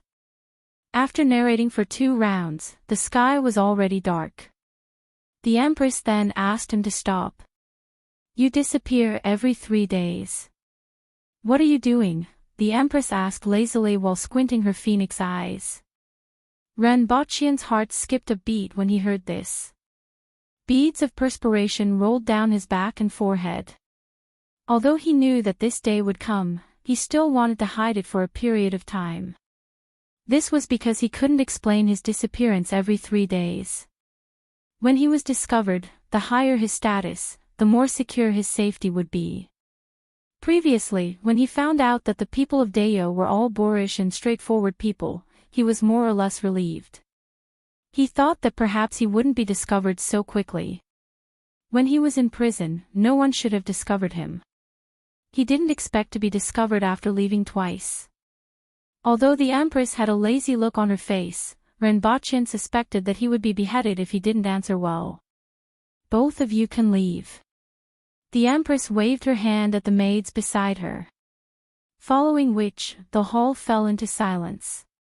The Empress lay on the couch with one hand supporting her head and waited for Renbochin's answer. Renbochin's forehead was dripping with sweat. He kept asking himself, what should I do? Should I tell the truth or tell a big lie? How can I make the person in front of me believe me without giving myself away?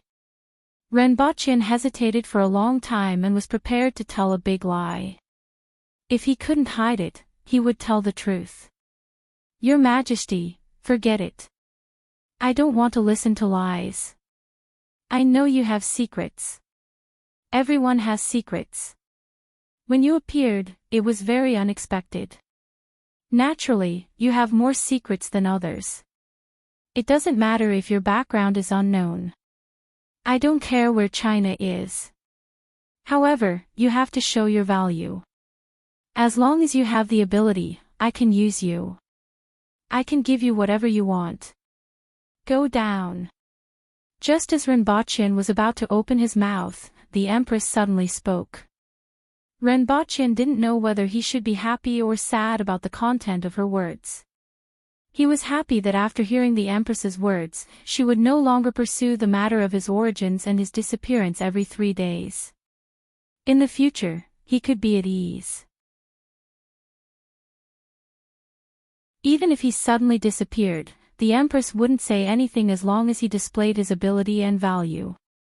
He didn't have to rack his brains to figure out how to hide his whereabouts anymore. The sad thing was, who said that the brains of the people of Deo were all muscles? The Empress seemed to have seen through him. She could even detect that he was lying. This made Renbochin feel a little terrified. It was like playing a game, and suddenly the natives in the game pointed out that you were not from this world. It was a frightening feeling. When he returned to the Beast Park, he felt much better after being blown by the night breeze. In any case, it was a good thing that the Empress didn't pursue the matter. However, he had to be more attentive in the future. Just as he returned to his room, Tian Tian and Gun Gun hugged his legs and whimpered, refusing to let go. Renbochin squatted down and stroked the two little chaps. Even though his heart was still palpitating, he had mostly calmed down. He first filled a basin of water for the two little chaps and fetched some bamboo leaves. The two little chaps sat in the bamboo leaves and grabbed the bamboo leaves on the ground to eat. Only Renbochin returned to his room to rest. After thinking about the Empress's words over and over again, he fell into a deep sleep. The next day, he woke up and looked at the sweet potatoes. They had already been processed and were waiting to germinate. Renbochin first looked for caretaker Sher and brought him to look at the land for planting sweet potatoes. Near the Beast Park, there was a piece of flat land that had been cultivated. There were some fruits and vegetables planted on it. Most of the food that the odd job workers in the Beast Park ate was grown here. Usually, there were some elderly people and women who were the family members of the odd job workers here to take care of the land. What do you think of this place? The vegetables are also ripe. I will get someone to pluck them now, caretaker Sher said as he led him to a piece of land. Let's walk around a bit more. It doesn't have to be so big for now. One moo is enough, Renbochin said. After walking half around, he saw a small piece of land at an oblique corner. It was about 1 moo in size. The location was a little remote and the land wasn't the best. However, Renbochin didn't mind. Anyway, the requirements for planting sweet potatoes weren't high. It was better to plant them in a more remote location. Let's do it here. The land here is ordinary. The harvest will be slightly worse, caretaker Sher advised. It's all right, this is fine. Renbochin smiled. The location of this land was rather remote. However, it was just right. No one would notice what he planted. Can these two pieces be used? Thinking of the spices that he brought back, he pointed to the land not far away and asked. Caretaker Sher looked in the direction that Renbochin was pointing at. He patted his chest and said, no problem. Even though the Beast Park doesn't have a lot of land, a few pieces of land can still be allocated. After confirming the location, caretaker Sher hurriedly left to settle the matter of the shaved ice shop. The other 2 shops had also been purchased. Now, all 3 shops had to be cleaned up. They also had to find a carpenter to make a bar counter and a bench. Renbochin had already taught caretaker Sher the method of making ice. It was very simple. All he had to do was to know where to find saltpeter. As for making fruit shaved ice, it was even simpler. Renbochin didn't need to participate in the subsequent matters. He just needed to split the profits. After choosing the land, the sweet potatoes hadn't germinated yet. Renbochin had nothing to do, so he went to look for the odd job worker who knew how to do carpentry. He asked him to make a weird-looking chair according to his requirements. Renbochin wanted to make a sofa. He thought of it when he saw the Empress's couch. A sofa that could sink one's entire body into would definitely be more comfortable than a couch. Naturally, he would make a sofa for the Empress first. Then, he would make one for himself. Soon after, he began to look for fillers for the sofa in the Beast Park. Anything like cotton or bird feathers would do. Even though cotton wasn't available in Deo, there were plenty of bird feathers in the Beast Park. Every day, a lot of them were cleared out and all of them were burned as rubbish. After getting someone to keep it for him, Renbachian realized that the people of Dayo actually didn't know how to tan leather. Leather was taken from animals and dried in the sun. Then, it was sold in bundles to those leather merchants. Naturally, the price was so low that it made one's hair stand on end. If one wanted to buy tan leather from the merchants, the price would make one flinch. An ordinary sheepskin, the kind that belonged to a giant sheepskin that pulled a cart, could only be sold for 1 tael of silver. However, tanned sheepskin could be sold for 10 taels of silver each. Just thinking about the profits involved made one go crazy. It was no wonder that foreign merchants flocked to Dayo. Even if it was so hot here that they could die, there was nothing to enjoy. Profits that were several times, or even more than 10 times, could make most people take the risk out of desperation.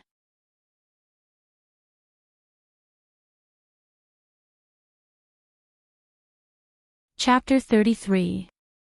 When he woke up again, he looked around the unfamiliar room. He shook his head with all his might and finally became a little more clear-headed. Yesterday afternoon, he went to the palace to recite Romance of the Three Kingdoms to the Empress. At night, he was dragged along by caretaker Shur and a few other caretakers to drink until midnight. The alcohol content in that world was not high, but it was very strong. After drinking too much, my head hurts like hell. He went to the bathroom to wash his face and looked at himself in the mirror.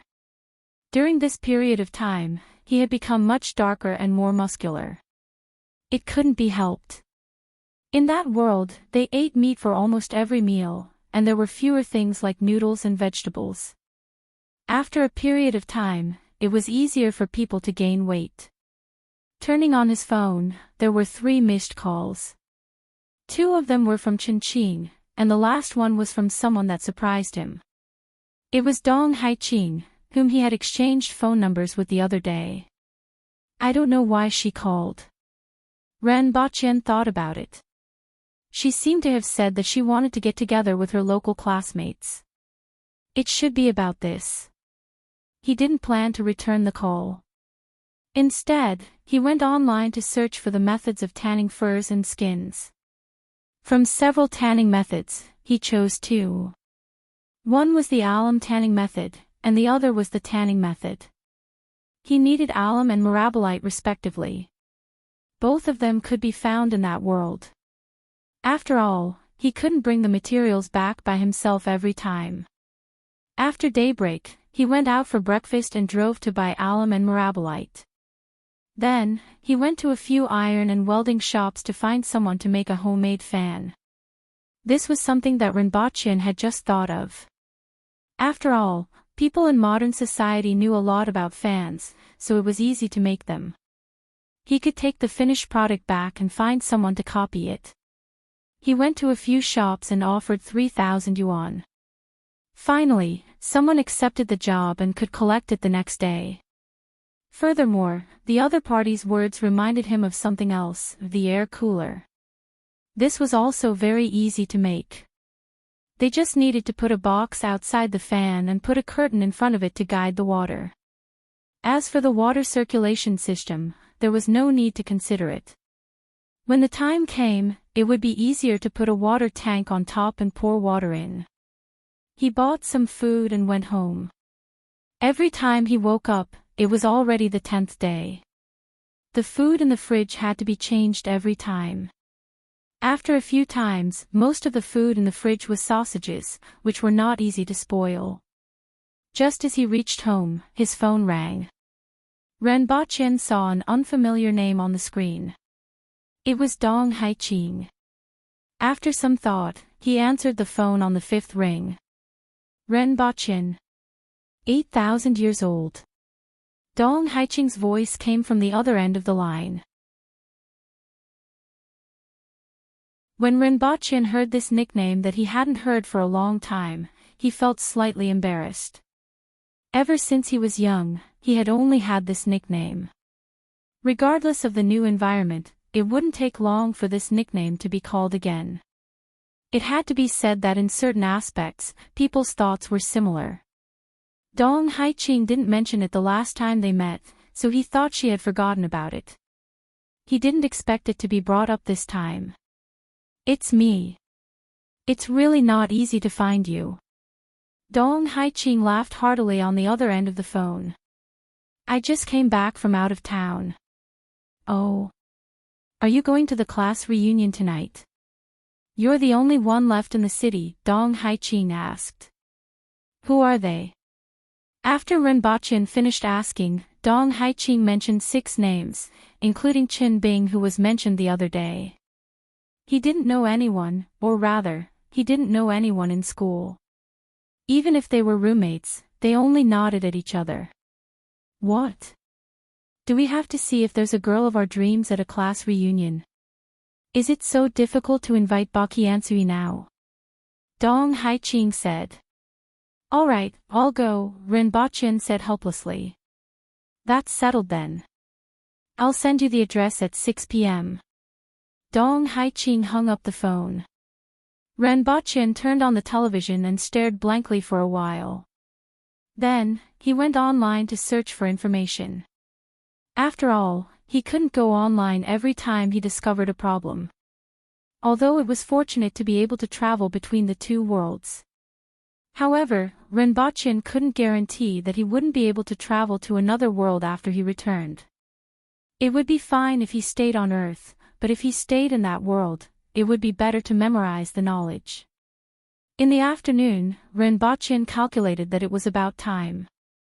After taking a shower, he found a t-shirt and went out. The restaurant for the class reunion wasn't considered big.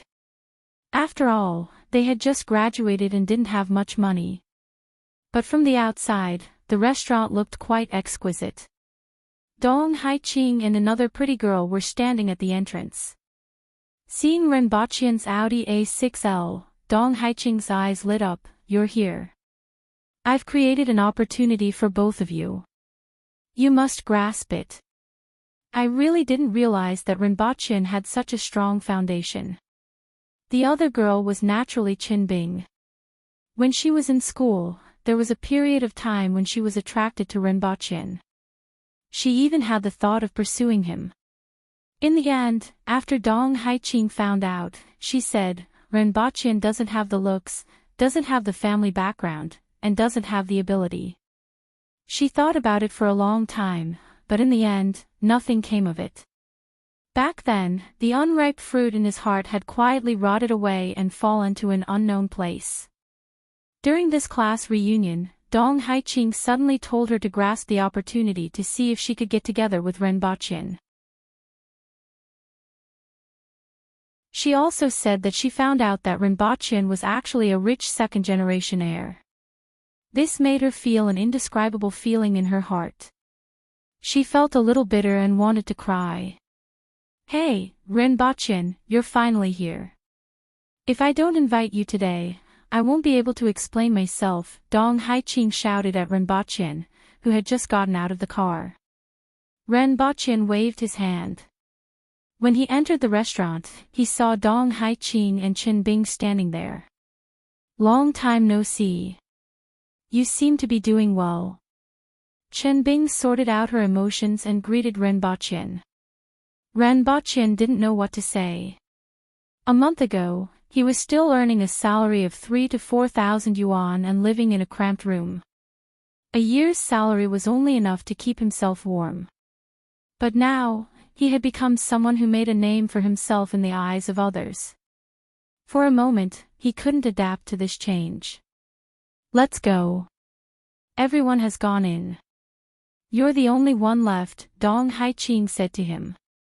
When they entered the private room, there were already 5 people sitting inside, 3 guys and 2 girls. When they saw Renbachyan, they were stunned. Then, one of them asked, Renbachyan. You're Lu Zidong, right? I haven't seen you for a year and you've put on so much weight.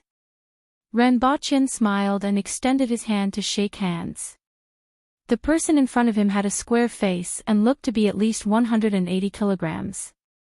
Renbachyan remembered that when he was in school, he was only 120 kilograms. He didn't expect him to put on so much weight in just a year. I'm Suli. We've been classmates for 4 years, but Rinpoche doesn't even remember me. This is really embarrassing. Suli mocked himself. The others also laughed. This time, it was Rinpoche's turn to be embarrassed. He had just graduated for a year, but he actually recognized the wrong classmates. The other 4 people were Guo Kai, who wore very small spectacles, Chi Kai, who had a clean appearance and neatly combed hair, and the other 2 girls, Zhang Xiaotong and Miao Feifei. Their looks were considered average.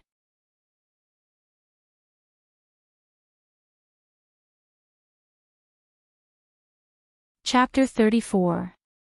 Everyone sat down and chatted while waiting for the dishes to be served. They reminisced about their school days and were rather harmonious. There were no pretentious scenes like in novels. After all, they had just graduated and the gap between them wasn't huge. Suli had opened a seafood shop with the help of his family and it was doing well. The rest of them were working. When the dishes were served and everyone filled their cups, Dong Haiqing raised her glass and said, "We have been classmates for 4 years and now we are gathered here again after graduating. We are all fated. We should interact more in the future so that we won't drift apart."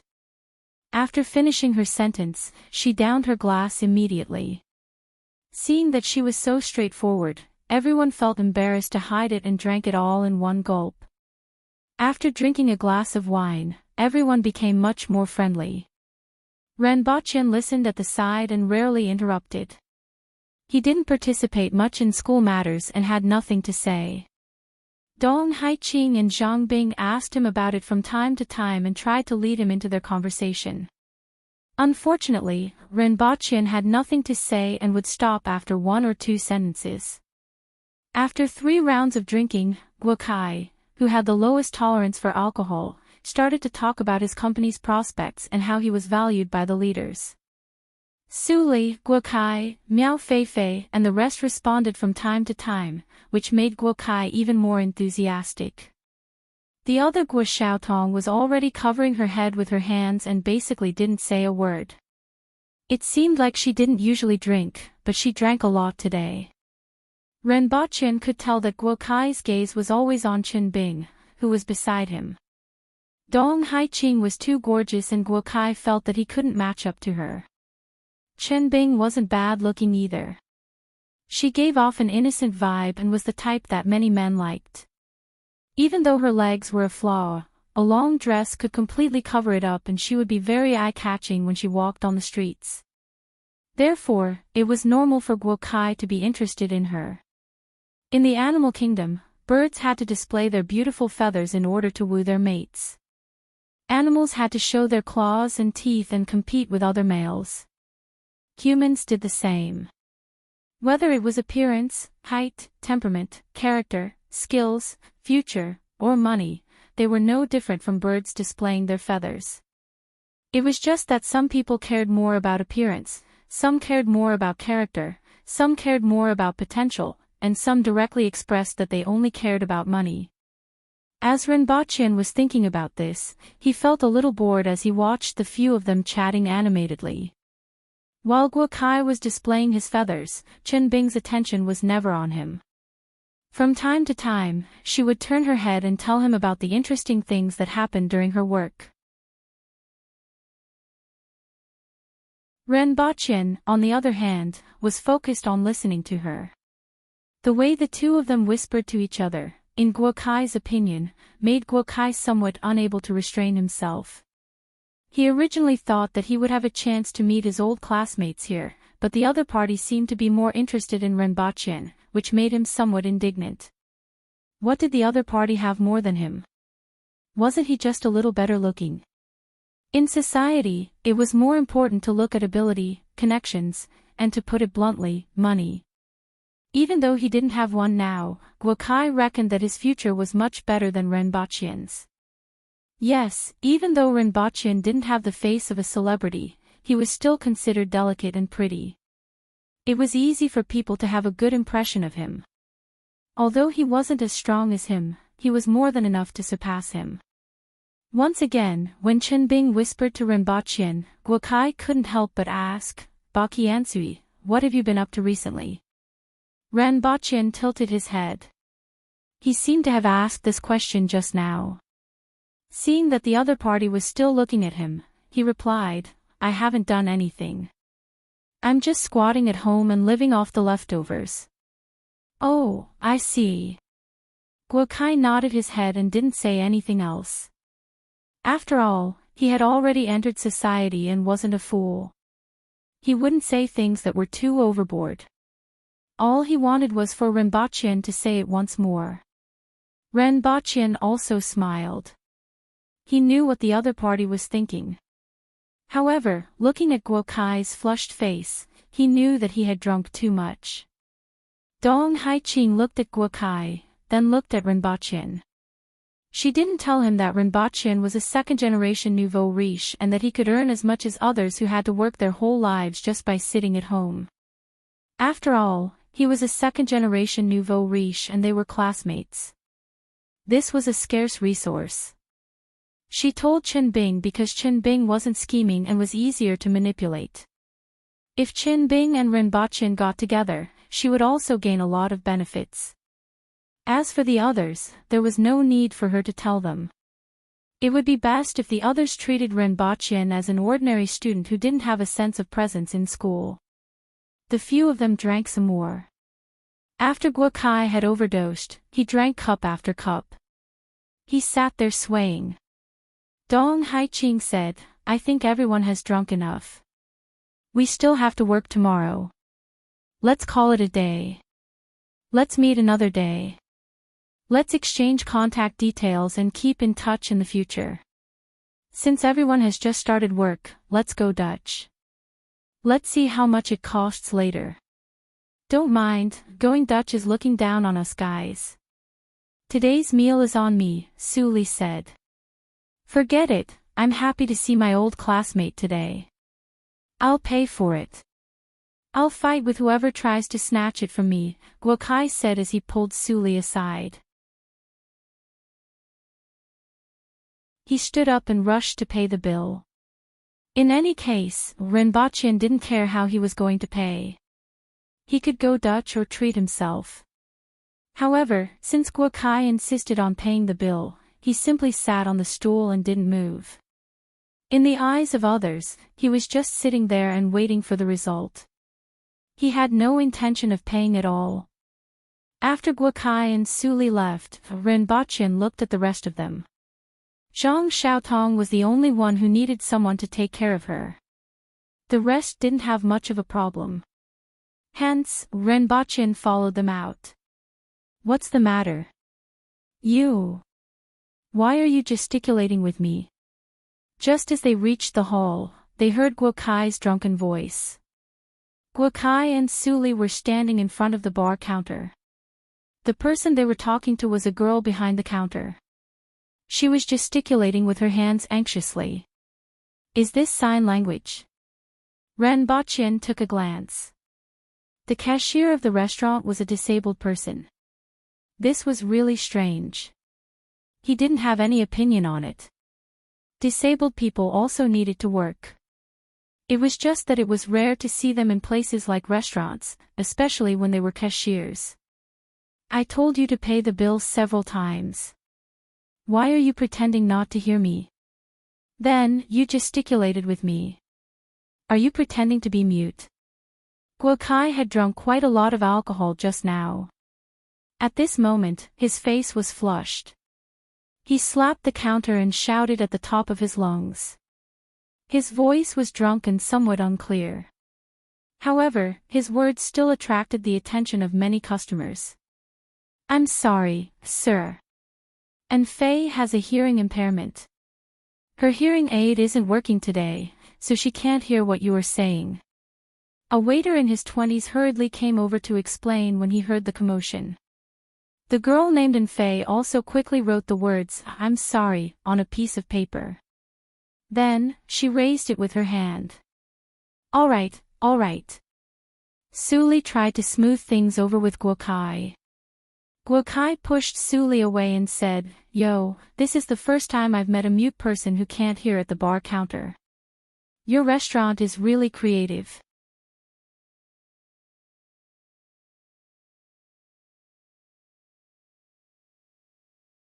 Chapter 35. Guo Kai wasn't in a good mood today and had drunk a lot. Under the influence of alcohol, even after listening to the waiter's explanation, he still said a few unpleasant words. The girl called Fei looked at him with tears in her eyes. Although she couldn't hear him clearly, she could read his lips. Therefore, she could still understand those two sentences. "I am not a mute." Fei said word by word. It seemed that she rarely spoke. Her voice was dry and unclear. "You might as well not have said anything at all." Guo Kai looked drunk. Many regular customers knew that this girl at the front desk had hearing problems. She usually wore a red hearing aid on her ear. They were very sympathetic towards this girl. Therefore, when they heard Guo Kai's voice, many people looked over angrily. Ranbochin couldn't stand it anymore. He pulled Guo Kai away and said to the girl called Fei, "Sorry, he drank too much." "Ranbochin, what do you mean?" "I am just asking. What's wrong? Did I get in your way? Are you trying to be a hero and save the damsel in distress?" Guo Kai staggered. When he realized that it was Ranbochin who was pulling him, he became even angrier. "Su Li, get him out of here." Ranbochin was disgusted by him. He pushed Guo Kai away and said to Su Li. When Dong Haiqing and Qin Bing saw the situation, they quickly pulled Guo Kai out to get some fresh air. Only then did they manage to get him out. "Hey, don't pull me. Let go of me. Let me talk to him." "What's wrong with you, Ranbochin? Are you going to be awesome after graduation? Did I get in your way? Why are you pulling me?" Ranbochin ignored him and turned to look at the girl called Fei. She was wiping her tears at the bar counter. Her eyes were red. "I am really sorry. He drank too much. Ignore him," Ranbochin said. Then, he realized that the other party might not be able to hear him. He grabbed a piece of paper and wrote, "Sorry, he drank too much." Then, he showed it to the girl. The girl's eyes were red as she wrote, "It's okay, thank you." Ranbochin smiled at her and asked the waiter, "How much is it?" 632 yuan. The waiter looked at the bill on the bar counter and said. Ranbochin paid the bill and wrote on the paper, "Don't care about what other people say. In this world, there are people full of malice, and there are also people with good intentions. You've already done very well." Even though Fei's eyes were filled with tears when she saw what he wrote, she still smiled at him. "Write 'thank you' on the paper." Looking at the girl's clean smile, Ranbochin felt a soft spot in his heart being touched. Ranbochin waved his hand and left. When he walked out, he heard the waiter say, "Scum." Needless to say, he was talking about Guo Kai. He went out and saw a few people outside. Guo Kai was sitting on the steps and vomiting all over the ground. He was in a daze. "When the wind blows, I vomit." Chen Bing turned around and said to Ranbochin. "Who knows where he lives? Call a taxi and send him back." "I know the general location," Chi Kai said. "Fei, can you send Zhang Xiaotong back?" Dong Haiqing asked Miao Fei. Su Li followed Miao Fei and Zhang Xiaotong's car and left with them. Only Dong Haiqing, Zhang Bing, and Ranbochin were left. Seeing the two taxis leave, Dong Haiqing turned around and said, "I didn't know that you could drink so much." "I'm still all right." Ranbochin smiled. His alcohol tolerance was completely trained by Qin Qing. Guo Kai usually seems to be fine, but today he drank too much and went crazy. "I know. Oh yes, have you contacted your friend, Enchanting recently?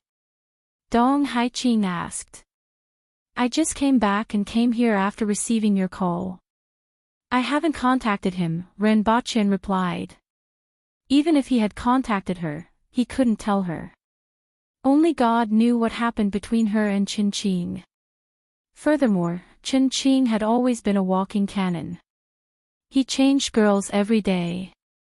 Ren Baqian didn't want to get involved in this matter. Alright, I'll make a move first. Bing Bing's place is a little far. Send her off. Leave the car here or find a designated driver. Don't drink and drive. Dong Haiqing gave Qin Bing a hug and waved at Ren Baqian.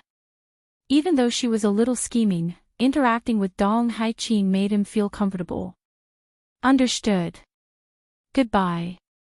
In the end, only Ren Baqian and Qin Bing were left. Ren Baqian first made a phone call and arranged for a designated driver.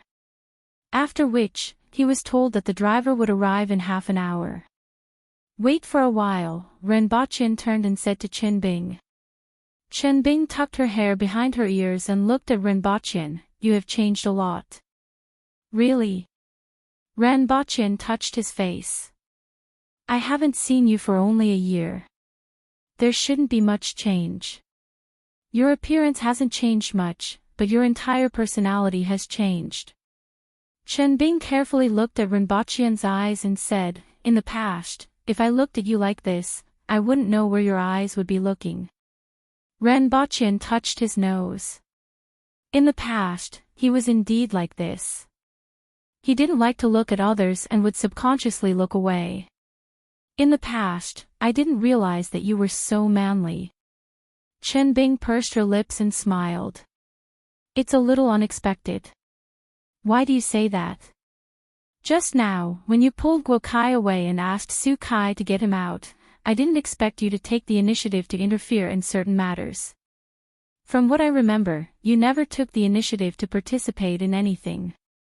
Now, my impression of you has changed greatly. You are a man who can be relied on at crucial moments. After Qin Bing finished speaking, she remained silent for a while. She then raised her head and said, if you were so reliable in school, I might have really pursued you. Ren Baqian lowered his head and met Qin Bing's clear and bright eyes.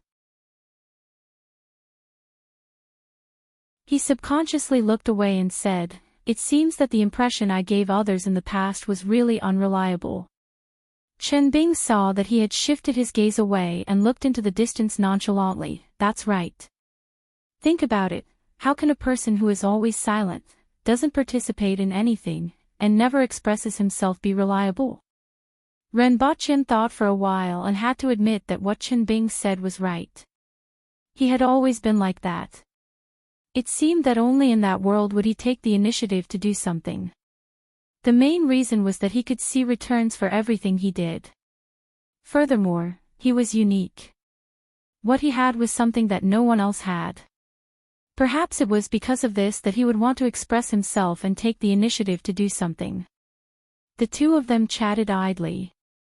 After waiting for half an hour, the designated driver finally arrived.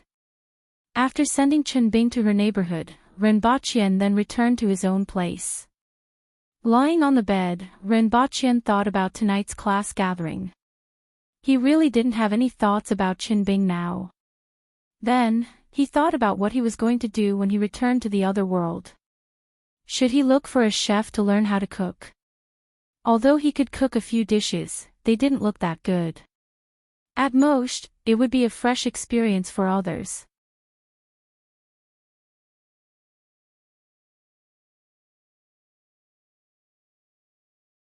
Chapter 36.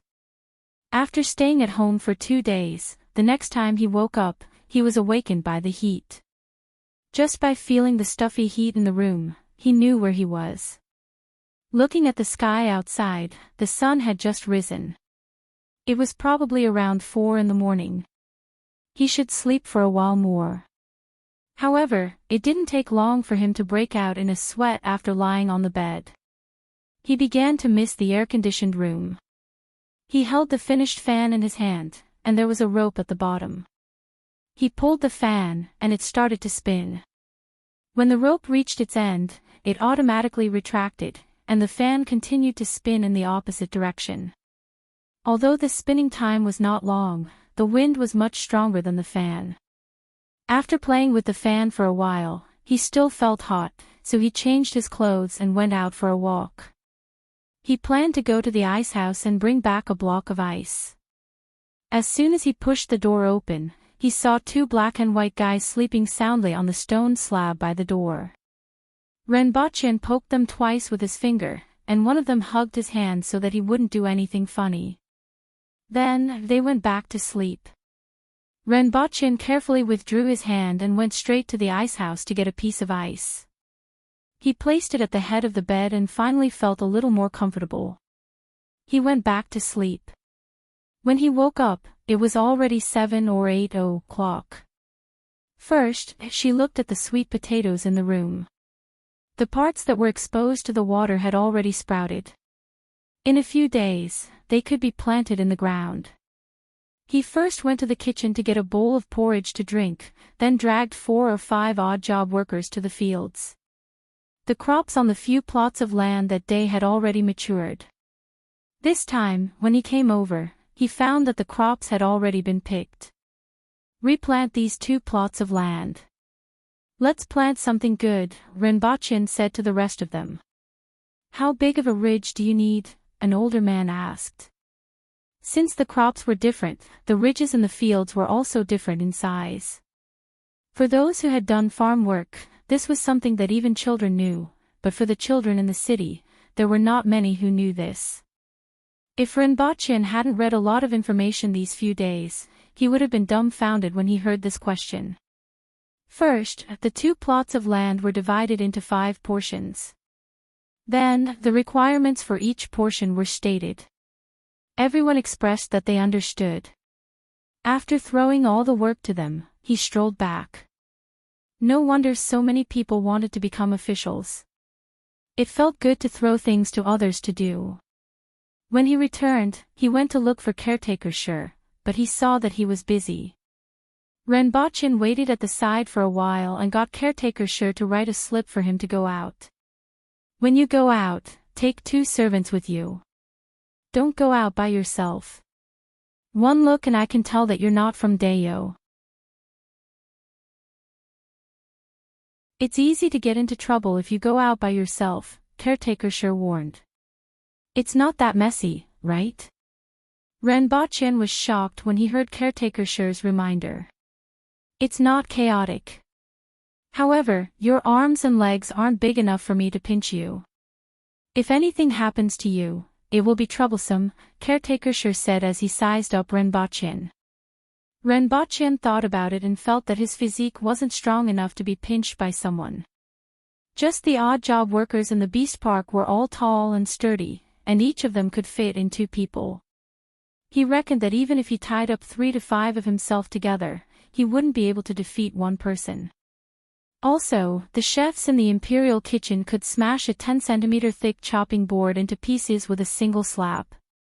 He couldn't help but be impressed by this kind of martial strength. I will definitely bring an electric baton back next time. Renbochin made up his mind and returned to his room with the note. This time around, he brought a few books. One was Regional Anatomy, one was Systematic Anatomy, and one was Typhoid and Diseases. They were all prepared to be given to the Qin medicine shop. Anyway, there were plenty of these things on Earth.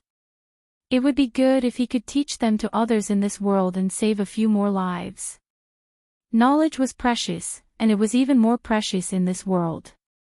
However, to Renbochin, these things weren't important. Other than that, he also brought 1,000 vials, some syringes, and catheters. This was mainly because he saw a piece of news on the internet before he came. It was about using vials to inject normal saline solution to stop the bleeding of a pregnant woman with massive postpartum hemorrhage. The success rate was almost 99%. It was easy to learn, and there were no side effects. It had always been said that giving birth was like taking a trip to the gates of hell. Massive postpartum hemorrhage had a very high mortality rate. If he could easily save countless lives, why wouldn't he do it?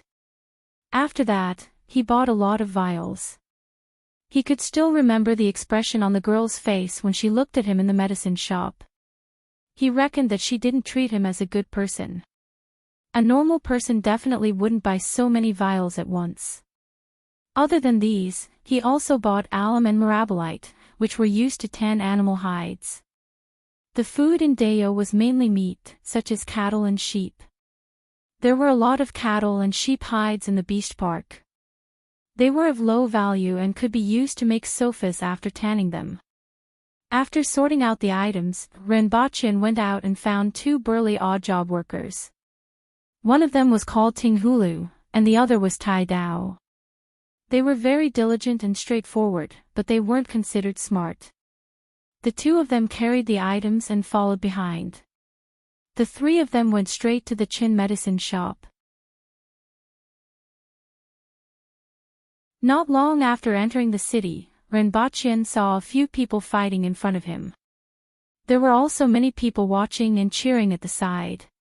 Your fist is too slow, did you not drink milk? Hit the chin. Hit the stomach. Sigh. You didn't even hit it, why are you so stupid? Renbochin passed by the side and was speechless when he heard those people shouting. These people were too hateful. However, the people of Deo were used to it. The people who were fighting inside became even more excited when they heard the clamor around them. Before Renbochin could walk past the crowd, he heard someone shouting above him. There was also a commotion around him. When Renbochin raised his head, he saw a face getting closer and closer to him. F***ck, before Renbochin could curse, he was pushed to the ground by someone. The person who pushed him down was a lady. She was wearing a beast-skin waistcoat and her hair was tied into many small braids. At first glance, she seemed to be pretty good-looking. It was just that the corners of her eyes were a little bruised as if she had been punched by someone. After the lady pushed him down, she rolled on the ground and stood up. She cursed and squeezed through the crowd again. Renbochin covered his face and let out a breath of cold air. Just now, that lady directly knocked into his face with her mouth. There was no romantic feeling at all. He just felt that his face was a little swollen. Caretaker Ren, are you alright? Tinghulu and Tai Dao asked as they pulled Renbochin up. Renbochin rubbed his face and thought that this was really an unexpected disaster. He wanted to see what the lady who knocked him down looked like. However, a group of tall and strong people surrounded her like a wall. He couldn't see anything. He could only hear the clamor and the cursing from inside. Forget it, let's go, Renbochin said to the two of them while covering his face. He really couldn't get angry with this bunch of barbarians. After walking for a long distance, Renbochin looked at his right hand. Just now, when he was blocking the attack, he seemed to have caught something soft. It was a consolation prize. When he arrived at the Qin medicine shop, there were still many people waiting to be treated.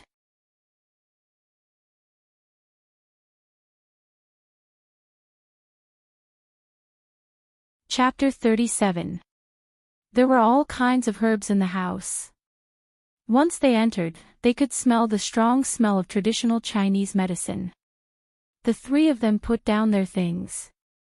Tinghulu and Tai Dao looked around as they had nothing to do. Renbochin took out the book, Typhoid and Diseases, and started reading. It was written in simplified Chinese. Chen Zixing definitely could not understand it. Renbochin still had to explain it to him later. Hence, he wanted to familiarize himself with it in advance to save some time. After reading for a while, they suddenly heard noises coming from outside. A man was shouting, "Doctor, doctor, help. Don't panic. What's the situation?" Chen Zixing raised his head and asked. "My wife just gave birth to a son. She is bleeding non-stop. Doctor, please get me some ointment for my wounds, the man shouted. Chen Zixing frowned. He knew what was going on. If he could not find a way to stop the bleeding, the ointment would not be of much use. Hence, he said, the ointment is not very effective for postpartum hemorrhage. We have to stop the bleeding in a short period of time. I know, but how can we stop the bleeding? The man's eyes were red. He shouted loudly, but his voice was full of helplessness. It was a common occurrence for a pregnant woman to die from postpartum hemorrhage. Every year, there would be more than 10 cases. This was due to the inconvenience of communication in modern society. Hence, when the man knew that his wife was bleeding, he immediately panicked and rushed here. Chen Zixing also frowned. Although this world was not that strict between men and women, it was impossible for him to help the pregnant woman with this. Furthermore, he did not have any good ideas. Finally, he sighed and said, I will get you some ointment for your wounds. Go back and try it. In other words, it was up to the heavens to decide. This kind of thing happened frequently. Unfortunately, he was powerless. At this moment, someone suddenly appeared beside Chen Zixing. I have a way to stop the bleeding. Chen Zixing was stunned when he heard this voice. He turned his head and saw that it was Renbaqian. He immediately stood up and grabbed Renbaqian's shoulder. Really? Absolutely. Renbaqian nodded. He had heard the whole story when he was inside. He did not expect to encounter such a thing when he just brought these things over. It was a coincidence. However, he did not know that this was not a coincidence. This kind of thing happened frequently. How do I stop the bleeding? Upon hearing Renbaqian's words, the burly man's eyes lit up. He immediately grabbed Renbaqian's shoulders and lifted him up. Let go. Tai Dao and Ting Hulu came out of the room. When they saw this scene, they immediately went forward and twisted the burly man's hands behind his back. Renbaqian also landed on the ground. I'm sorry. I was too excited. How can I stop the bleeding and save my wife? The burly man didn't resist. He lowered his head like a child waiting to be scolded, a pleading expression on his face. Let him go, Renbaqian said as he looked at him. That person didn't use much strength and didn't hurt him. It was just a subconscious movement, but her strength was too great, and she directly lifted him up. Mr. Chen, both of you follow me, Renbaqian said to them and led the way into the house. After both of them entered the house, Chen Zixing asked anxiously, Mr. Ren, may I know how to stop the bleeding? Renbaqian opened the bag that he brought with him. There were 1,000 condoms inside. He took out one and said to the two of them, use this. Chen Zixing's eyes lit up and hurriedly asked, may I know how to do it? Renbaqian found a basin of water at the side, then took out a catheter and a syringe to demonstrate to the two of them. This is called a condom. First, find a clean rope and tie the catheter and the condom together. Then, insert the condom and catheter into the uterus of the pregnant woman. Speaking up to this point, Renbaqian raised his head and looked at the burly man. When he saw that the burly man was at a loss, he said, it is inserted from the birth canal to the belly, where the child is conceived. This was the first time Renbaqian explained this to someone, and he felt a little embarrassed. However, the other two were even more embarrassed than him. However, he still had to explain the method clearly. He took the syringe, drew water from the basin, and squeezed it into the catheter. After a few times, the condom swelled up and turned into a water bowl. Just do this, let the condom swell up in the belly and apply pressure to stop the bleeding, Renbaqian said as he demonstrated. May I know how confident you are? Chen Zixing asked. 99% confident, Renbaqian replied. That's great, thank you so much. The burly man was overjoyed when he heard that Rinpoche was 99% confident. Mr. Chen, the midwife will be delivering the baby, right? You can tell the midwife about this method and let her do it. However, you must be fast. In addition, don't use ordinary water, preferably salt water. Also, you have to control the amount of water yourself. Alright then, I will make a trip there. Saving a life is like fighting a fire, and it cannot be delayed. Chen Zixing didn't say much. He took the 2 brand new condoms, catheter, and syringes from Rinpoche and hurriedly left with the burly man. Although he wouldn't be of much help, he was afraid that the burly man would miss something and cause a life to be in danger. Therefore, he might as well make a trip there himself and inform the midwife directly. After they left, Rinpoche sat back in his chair and continued to read Typhoid and Diseases. However, he couldn't get into it no matter how hard he tried. He only hoped that things would go smoothly. After all, it was a human life. After waiting for a long time, Chen Zixing didn't return. Rinpoche was bored from waiting and decided to wait outside. When he came out, he saw a young man treating a patient. He reckoned that he was Chen Zixing's family member or disciple. However, looking at his height and appearance, he wasn't from Dao. Therefore, he should be the former. Are you the one that I knocked down? Rinpoche suddenly heard a woman's clear voice. He turned around and saw a woman who was about 1.7 meters tall. She was wearing a beast-skin waistcoat with a layer of underwear underneath. Her originally pretty and heroic face was now bruised and swollen. There was even a trace of blood at the corner of her mouth. Indeed, she was the one that knocked him down just now. Why, do you want to apologize? Rinpoche asked casually. In your dreams. I haven't even said anything about you taking advantage of me just now, the woman wrinkled her nose and said. Rinpoche was delighted. So, she still knew about it. I thought you only had fighting in your head. However, he still pointed at his bruised face. The meaning was obvious. What happened, Nagu? A burly man beside her asked. Didn't I get thrown out during the fight just now? I knocked him down, Nagu pointed at Rinpoche and said. That burly man glanced at Rinpoche and didn't say anything. Anyway, he wasn't from Dao, so it didn't matter. If he was from Dao, then it didn't matter. Dao people were all thick-skinned. Even if they were knocked down, it wouldn't hurt at all. No one would fuss over such things. Rinpoche guessed his thoughts and shook his head helplessly. People from Dao and people from other countries really didn't like each other. However, Rinpoche noticed that there were a few thumb-sized whip marks on that burly man's naked body. It looked painful just by looking at them. However, that burly man didn't seem to take it seriously. Previously, he heard from caretaker Sure that people who fought on the streets would be whipped. He didn't know if Nagu was also whipped. Rinpoche took a glance and saw some whip marks on Nagu's exposed arm. She must have been whipped along the way. Sure enough, she didn't run away. However, seeing that her expression didn't change, Rinpoche admired her a little. Hey, I'm sorry.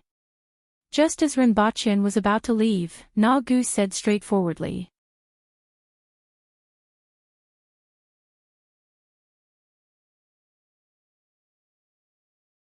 Chapter 38. He waited at the entrance for a long time, watching the passers-by from the other world come and go. It was also a bit of fun. After waiting for an unknown amount of time, Chen Chongqing finally returned in a hurry. Beside him was still that burly man. Looking at his happy face, Rinpoche knew that it was a success. Knowing that his method had saved a person, he was still a little excited, and a smile unconsciously appeared on his face. Mr. Ren, it's all thanks to you this time. Chen Zixing pulled Rinpoche along. Brother, thank you, thank you very much." With a face full of joy, the burly man came forward and gave Renbochin a bear hug. Renbochin heard his bones creaking and almost couldn't breathe. He finally knew why it was called a bear hug. It was as if he had been hugged by a bear. His chest tightened, making it difficult for him to even breathe. With Chen Zixing's help, Renbochin finally struggled free from the man's embrace and gasped for breath for a long time. The man did not even realize that he had almost killed his savior. Renbochin really wanted to give him a few kicks. "I don't have anything good, but this knife is the most valuable thing I have on me. I'll give it to you." The big man took out a half-meter-long knife from his waist and put it in his hand. "I don't need this. You can take it back. I'm already very happy to be able to save him." Renbochin quickly declined. "How can we Dao people do such ungrateful things? You saved my wife's life. As long as I can take it out, you can take whatever you want. However, this saber is the most valuable thing I have. I will give it to you as a token of my gratitude," the burly man said to Renbochin with a serious face. He couldn't hide the joy on his face. "Mr. Ren, please accept it. If you accept it, he won't feel at ease." Chen Zixing laughed. "Here you go. I'm going back to see my son." After saying that, the man turned around and left happily. Dao people are all like this. "Mr. Ren, you just have to get used to it." Chen Zixing smiled at Renbochin as he looked at the back view of the burly man. Renbochin looked at the dagger in his hand. It had an animal skin scabbard, and the hilt was also wrapped in animal skin. It wasn't light either, weighing at least 5 to 6 catties. Previously, he heard from caretaker Sure that Dao's ironware was still very valuable. An ordinary family wouldn't be able to afford such a saber even if they didn't eat or drink for a few months. But he really had no use for this thing. Metal weapons were expensive in Dao, but they could be found everywhere on Earth. Renbochin shook his head helplessly when he saw that the burly man had already disappeared into the crowd. He carried the dagger and went in with Chen Zixing. As soon as Chen Zixing came back, everyone stood up and greeted him. "Dr. Chen." Dr. Chen greeted the doctor. This indirectly proved that Chen Zixing's popularity here was indeed very high. Although the people of Dao didn't like foreigners, people like Chen Zixing were respected wherever they went. What the people of Dao hated was the greed of foreign merchants and the haughty attitude of many people who came to Dao and regarded them as barbarians. When they reached the patient's table, Chen Zixing pointed to the wall next to him. There was a wooden sign with some words on it. Renbochin had seen this sign a long time ago, but he didn't know what was written on it. When Renbochin saw Chen Zixing pointing at the sign, he asked, "What's written on it?" "It's strictly forbidden to hug a doctor," Chen Zixing said in a low voice. Renbochin, it seemed that being too loved was also risking one's life. According to Renbochin's knowledge, there weren't many people in Dao who were literate. It wasn't easy for Dr. Chen to survive until now. The two of them entered the inner room and their eyes were fixed on the things that Renbochin was holding. "What do I have here that you want?" Chen Zixing asked straightforwardly. Not only could this thing save lives, it was also extremely effective. "The formula and ingredients for the black mud cream," Renbochin said. Chen Zixing hesitated for a moment. The penicillin that Renbochin mentioned previously was something that he really wanted. Furthermore, according to the description, it could save even more people. It was just that it was a common occurrence for pregnant women to die from postpartum hemorrhage. Every time he encountered such a situation, he would feel very regretful as he watched young lives wither away. Most of them were only in their teens, which made him feel even more regretful. "I just want the formula and ingredients for the black mud cream. Just like what I said previously, I will teach you how to make penicillin. As for these things, I will give them to you. They are more meaningful in your hands than in mine." However, I suggest that you distribute these things to the midwives and teach them how to use it, in case it is too late, Renbachien said. Chen Zixing turned to look at Renbachien, tidied up his clothes, and bowed respectfully. I thank you on behalf of them, Chen Zixing said sincerely. It's nothing, these things aren't very useful in my hands. Renbachien shook his head. He bought a total of 100 boxes, which was about 2,000 yuan. Including the syringes and catheters, it was just a few hundred yuan more. This amount of money couldn't do much on Earth, and he wasn't short of money now. However, in Deo, it could save countless lives. After using these things, if you want to use them again, you must disinfect them after boiling the water. You can also use other things as replacements, such as fish bladders or animal bladders. You can study what is more suitable, Renbachien exhorted. We will. I will spread this method and let all the midwives know. This is a way to save lives, and we should let more people know about it, Chen Zixing nodded and said solemnly. Renbachien smiled. This Chen Zixing was indeed a good person. Alright, a lot of time has passed today. I will teach you the production and extraction method of penicillin, Renbachien said. After waiting for Chen Zixing to take out the few moldy fruits, Renbachien taught him how to make the culture fluid and how to filter it. Most of the procedures were just explained and he didn't really do it. If he really did it, there wouldn't be enough time. Furthermore, some things were lacking. For example, rice and vinegar could be bought. As for seaweed or alkaline water, Chen Zixing had to figure out how to do it himself. Chen Zixing took a pen and paper to record and occasionally asked a few questions. By the time he finished explaining everything, it was already night time. Renbachien exhorted, remember, when using penicillin, a small number of people will develop allergies. If this happens, it's best to stop using it. Chen Zixing put down the pen and paper. After writing for an entire afternoon, he was extremely tired. After listening to Renbachien's words, he nodded to show that he understood. The same disease would have different effects when used by different people. This was something that he knew very well. During this period, Renbachien took a look at the things that Chen Zixing had written down and didn't recognize a few of them. However, he could tell that the handwriting looked like it was made by a chicken's claw. Who said that doctors have good handwriting? Renbachien immediately had this thought. These are the basics. Renbachien passed the other books to Chen Zixing. Of these 3 books, one is typhoid and diseases, and the other 2 are about anatomy.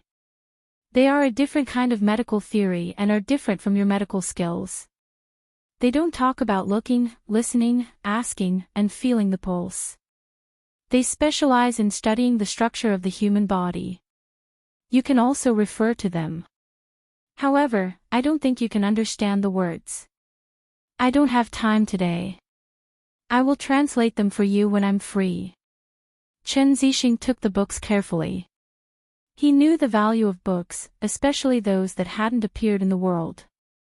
Perhaps one of the books could solve some of the problems that had been troubling him. Its value was immeasurable. After flipping through it, he realized that typhoid and diseases was basically filled with words and he couldn't understand it.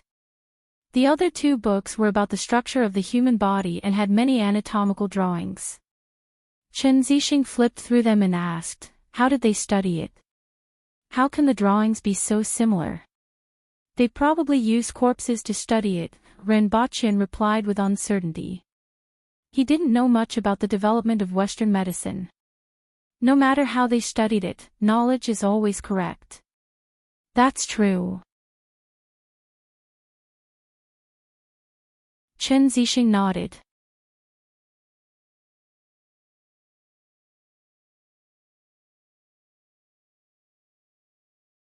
Chapter 39. Wait a minute, Mr. Ren. This is the formula for the black mud cream that you wanted. These are the seeds. Additionally, you will need a few things from wild beasts. Caretaker Ren, you can prepare these yourself. Aren't you afraid that I lied to you about penicillin? Ren Baqin asked with a smile. Given Mr. Ren's breadth of mind, I'm sure you won't have high hopes for me. Chen Zixing said with a serious expression, let's not talk about other things. Just this method of saving people today will save many people in the future. Thank you very much. Ren Baqin took the list with a smile on his face. It felt good to be trusted by others. He lowered his head and glanced at the paper. He didn't understand a single word. Mr. Chin, tell me and I'll write it down, Ren Baqin said helplessly. He asked someone to find a piece of charcoal and sharpen it into a pen. Then, he listened to Chen Zixing's instructions and wrote on a piece of paper. Chen Zixing had even prepared seeds for him. It was still all right at the front. However, towards the end, Ren Baqin was a little confused.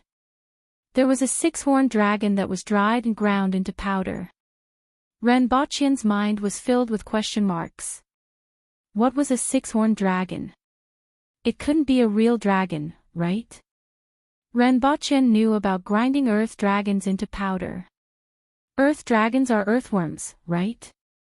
He just didn't know if the earthworms in this world were any different from those on Earth. But it shouldn't be hard to obtain. At most, he could bring some back for others to raise. The last one was the green toad saliva. Nothing else. Ren Baqin raised his head and asked. No, that's all. Mr. Chen, do you have any replacements? Ren Baqin asked. Chen Zixing stroked his beard. Which one needs to be replaced? Ren Baqin used his finger to stroke the six-horned dragon and green toad. Apart from the earth dragon, are there any replacements for the other two?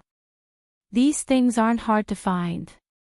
It's just that the medicinal herbs take a long time to grow and the survival rate isn't high. Also, it's a little troublesome to concoct. Chen Zixing was puzzled. Ren Baqin felt that it would be better to ask for two alternatives. He didn't know how the creatures in this world were different from those on Earth. Having more alternatives would allow him to have more choices in the future. I can replace it, but the efficacy will be greatly reduced. Chen Zixing said. It doesn't matter, Ren Baqin said. There was no need to worry about the effects of the medicine decreasing. An injury that would normally take 10 days to half a month to heal could be healed in just a few minutes with the black mud cream. The effects of the medicine would be reduced by several times.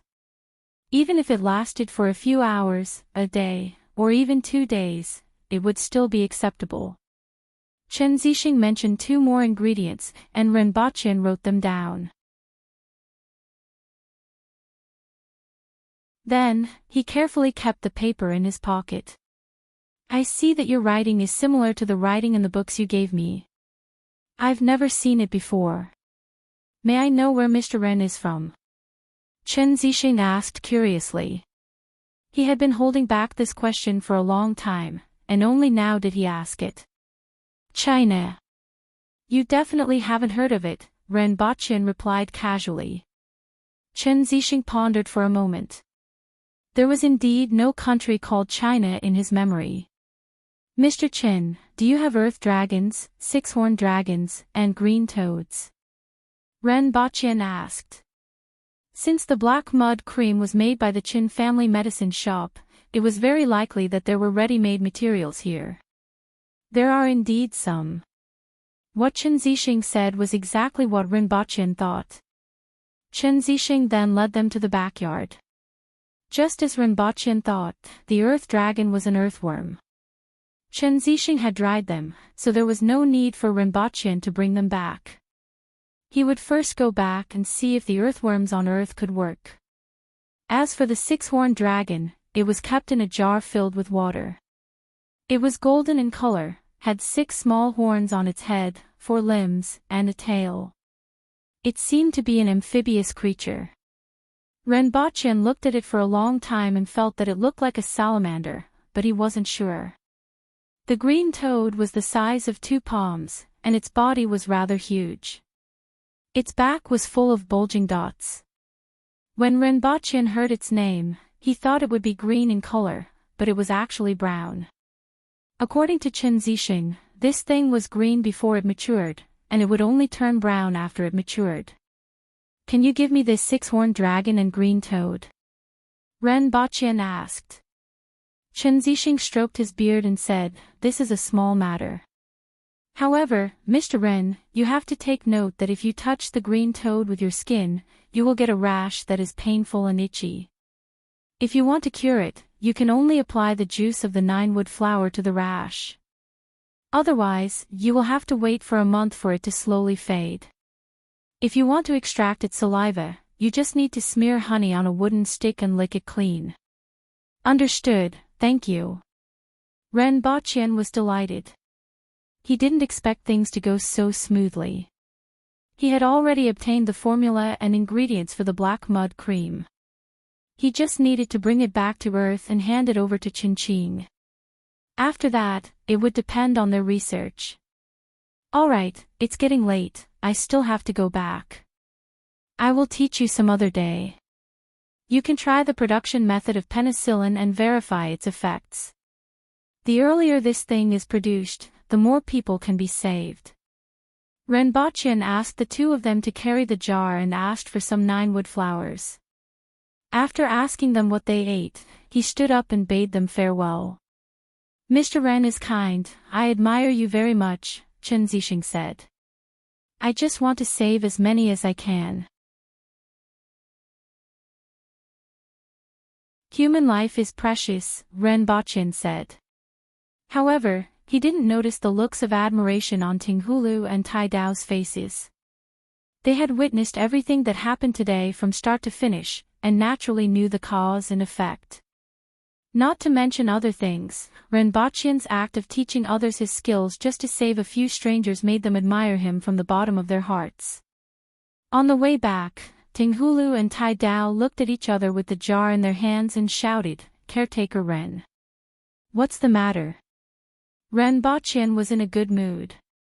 He had obtained the formula for the black gypsum and also saved someone. For an ordinary person, saving someone seemed to be very far away from him. He felt happy from the bottom of his heart when he thought that another person's life was saved and a family was saved. In the future, if you need anything, just let us know. We will definitely do it well, Tai Dao said. Just because of what happened at the medicine store today. Renbochin tilted his head and looked at the two of them. We are not good with words, but Caretaker Ren is a capable person who cares about the lives of strangers. We are willing to work for someone like Caretaker Ren, Tai Dao nodded and continued. Yes, Caretaker Ren is a good person, Tinghulu echoed.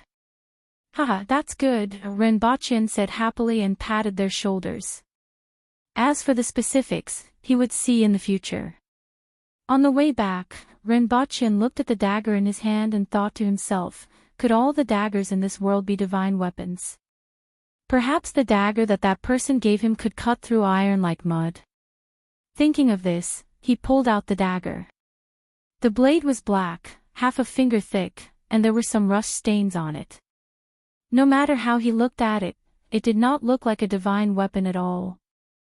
Holding on to his last glimmer of hope, he slashed at a tree by the roadside. The tree was not cut into two as he expected.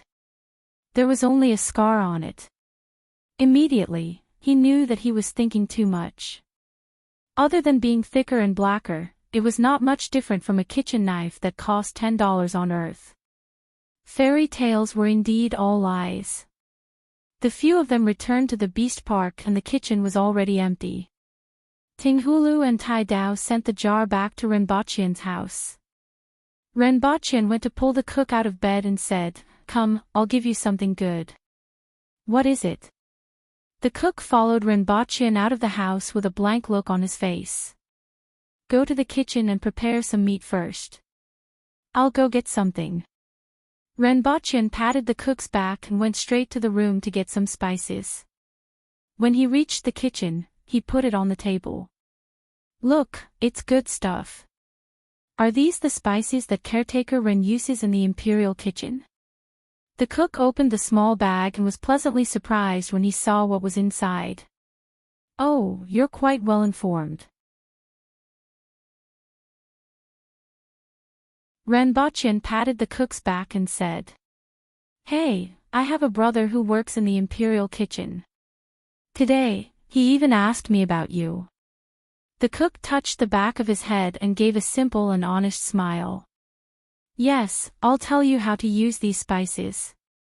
This seasoning is for stewing, this cumin is for roasting meat, this pepper is for..." After Renbochin told him how to use them, he reminded him, "Use them sparingly. It will take a long time for us to grow them ourselves. These things will be gone after we use them up. Grow them ourselves." The cook immediately lost his voice. "Of course, these things are not for sale. If we don't grow them ourselves, where are we going to get them?" Renbochin said. "However, other than the ones that are used by the imperial kitchen and you, the rest will all be mine. I still need to sell them for money." Hee hee, hee hee. The cook laughed foolishly. As long as he was given some to use, nothing else mattered. After Renbochin finished speaking, he said to Tinghulu and Tai Dao, "Did you hear that? I got those 2 plots of land to plant spices. The 2 of you can help keep an eye on them and make them eat more. Caretaker Ren, don't worry. Even if Caretaker Ren didn't remind us, we wouldn't slack off." The 2 of them patted their chests and said. Renbochin believed this. Over the past few days, he hadn't seen a single crafty person. He had to admit that the people of Deo were indeed honest and capable. After waiting for half an hour, the meat in the pot was still not ready, but the aroma of the meat assailed their nostrils. The smell made them even hungrier. "Caretaker Ren, you are here. I haven't seen you for a whole day," Caretaker Sure said as he walked in. "I was delayed outside." "Caretaker Sure, what is this? Come and get something to eat. What are you stewing? Why does it smell so good? I can smell it from afar." Caretaker Sure's eyes were fixated on the steaming pot. Renbochin laughed. Caretaker Sure was actually here to look for food. "You are just in time." The few of them anxiously looked at the cooked meat in the pot. Each of them took a bowl and smelled the aroma. They didn't wait for the meat to get cold before stuffing it into their mouths. Every one of them cried out from the scalding heat and snatched the meat while it was still scalding. Seeing them like this, Renbochin's appetite increased. He felt that the meat today was especially fragrant. After the few of them finished their meal, Renbochin sat at the entrance and chatted with Caretaker Sure.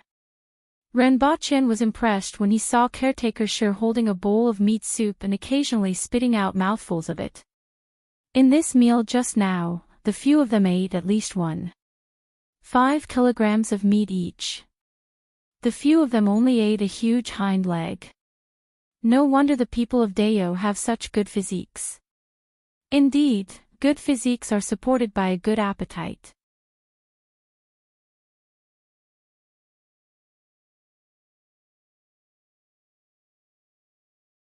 Chapter 40.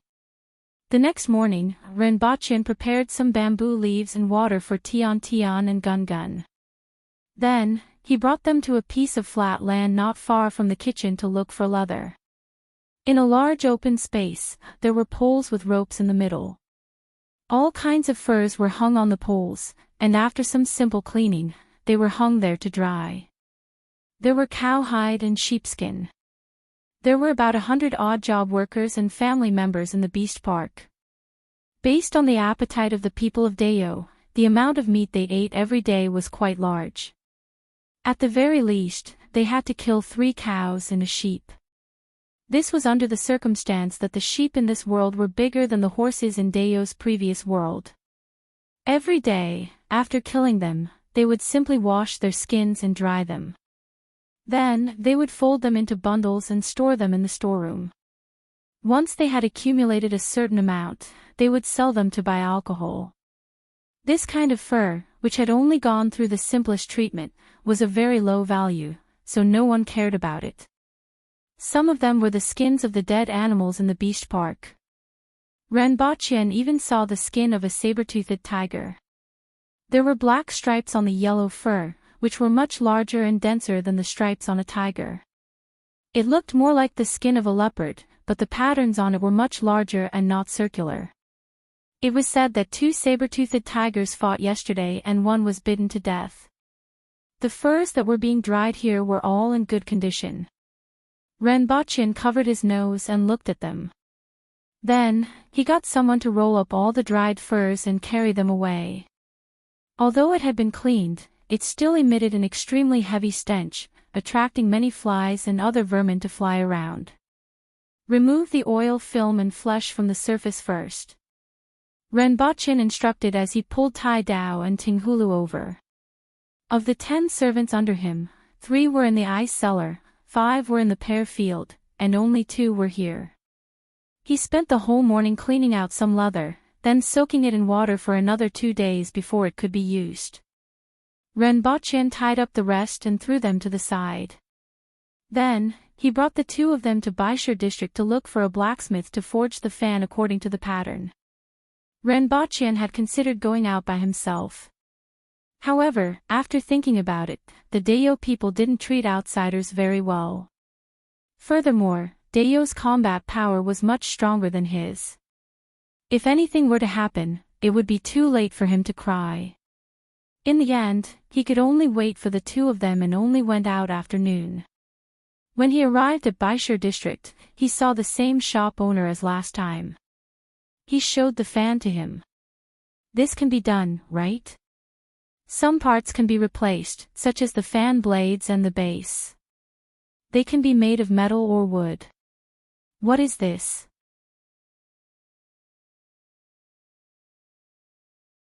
The shop owner looked at the fan with a puzzled expression. He had never seen anything like this before. Renbachien aimed the fan at the store owner and pulled the rope all the way to the end.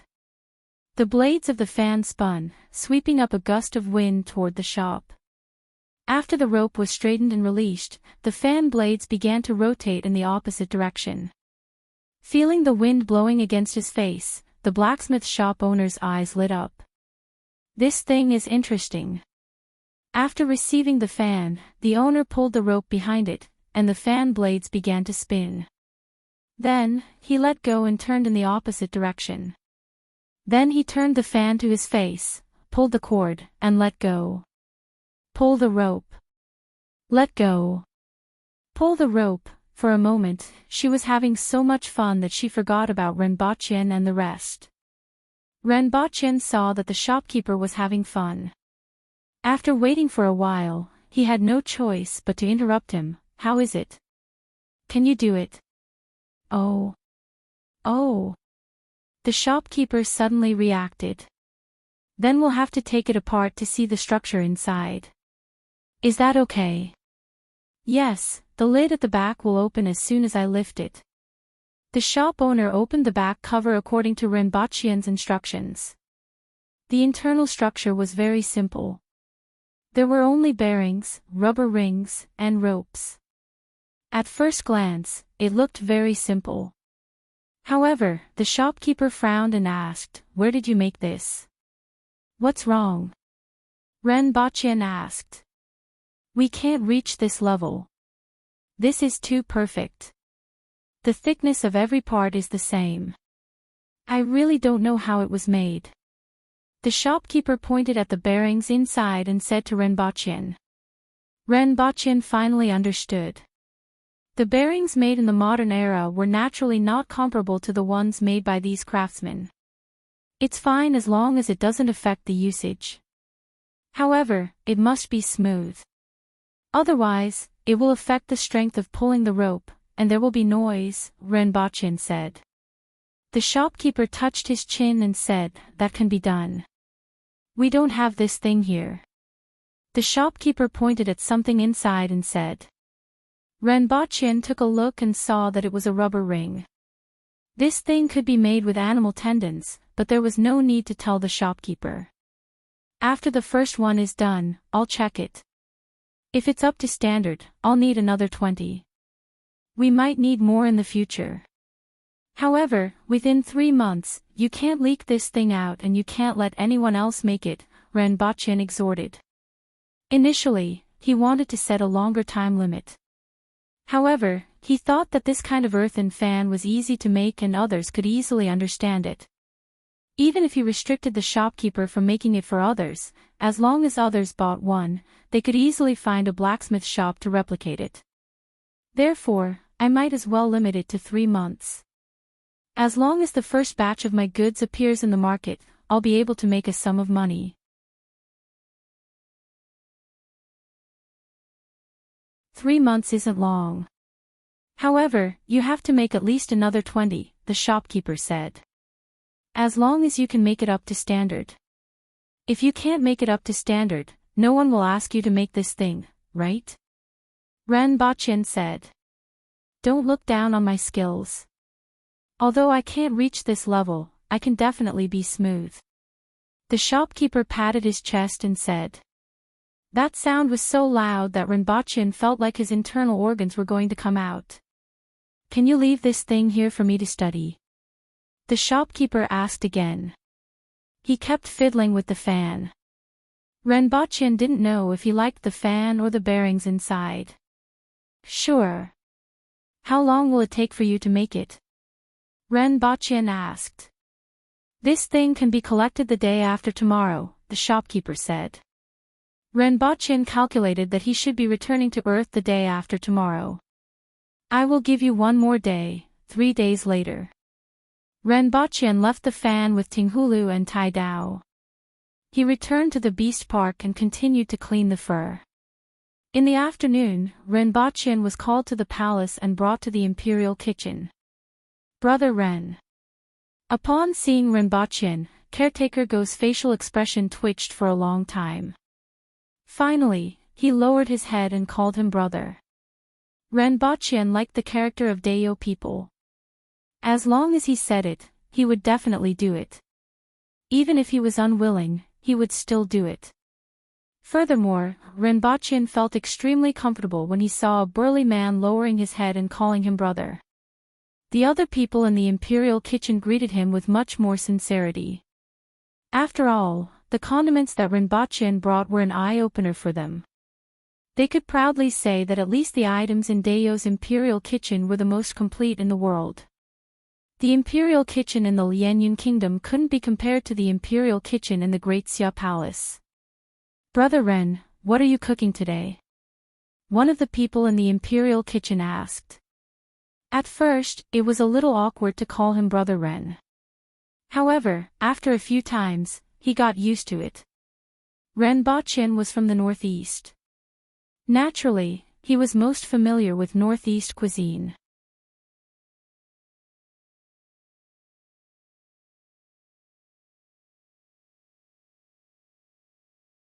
Chapter 41. Although it was called stewed chicken with mushrooms, it was just a kind of stewed chicken with mushrooms. However, the taste was much better than that of ordinary chicken. Even before it was taken out of the pot, its fragrance had already assailed the nostrils, causing everyone in the imperial kitchen to salivate. The double-cooked pork was made with the meat of an animal called injong. The meat was very similar to pork. The braised pork he made last time was also made with this kind of animal. There were a lot of cows in Dayo, mainly water buffaloes. There were a lot of them in the plains and lowland jungles.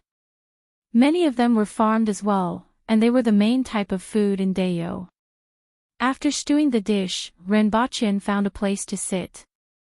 A few chefs from the imperial kitchen ran over to ask him about the details of the cooking process, such as how to add the seasonings. Renbochin arrived one by one. Brother Ren, the manager said that you should deliver the dishes for today, a chef said to Renbochin after the dishes were served. Oh. Renbochin raised his head and looked for Caretaker Go. Normally, Caretaker Go was the one who sent the gifts. His Majesty asked you to deliver it after you're done cooking, the chef explained.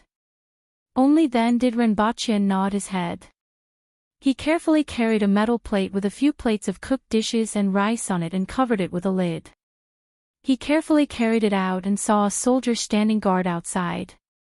They followed him all the way to the palace. When the dishes were sent into the palace, someone took them to the side to test for poison and then brought them to His Majesty.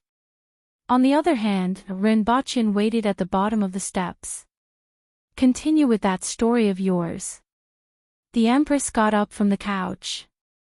After she finished speaking, she began to taste the dishes for the day. Just as Rinpoche had expected, other than steamed pork in double scoop, the Empress also had a preference for pine nuts and peas. Although she was an emperor, she was still a woman. She had a preference for sweet dishes. Rinpoche thought about the content of the previous lecture. It was about the battle between Sun Bofu and Yen Baihu. Next, it was about Lu Xianfeng shooting halberds at the Yuan Gate. The Empress didn't listen much and said, "It's only 150 steps, why are you making such a fuss?"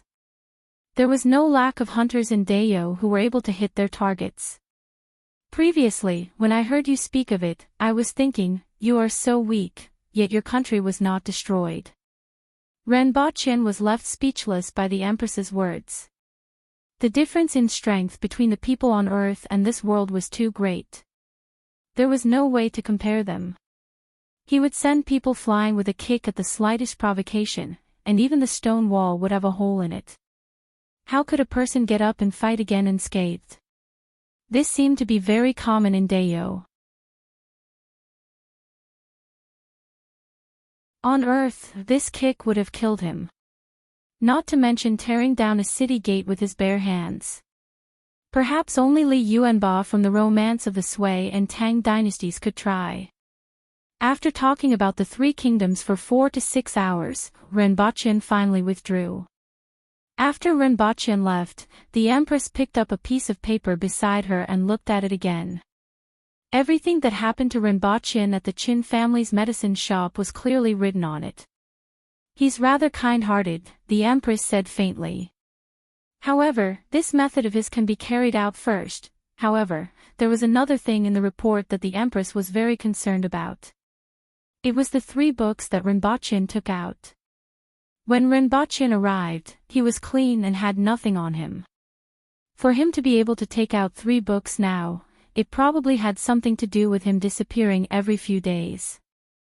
Although he didn't know where he went, it was probably related to the situation at that time. Appearing out of thin air and disappearing out of thin air, leaving no trace behind. This kind of thing made her puzzled, but she could explore it later. She was more concerned about another point. Although Dayo respected martial arts, as an empress, she couldn't be so short-sighted. She had studied Great Xia and the Yun nation before. Naturally, she knew the role of scholars, craftsmen, culture, and technology. Furthermore, Dayo's predicament had always been there.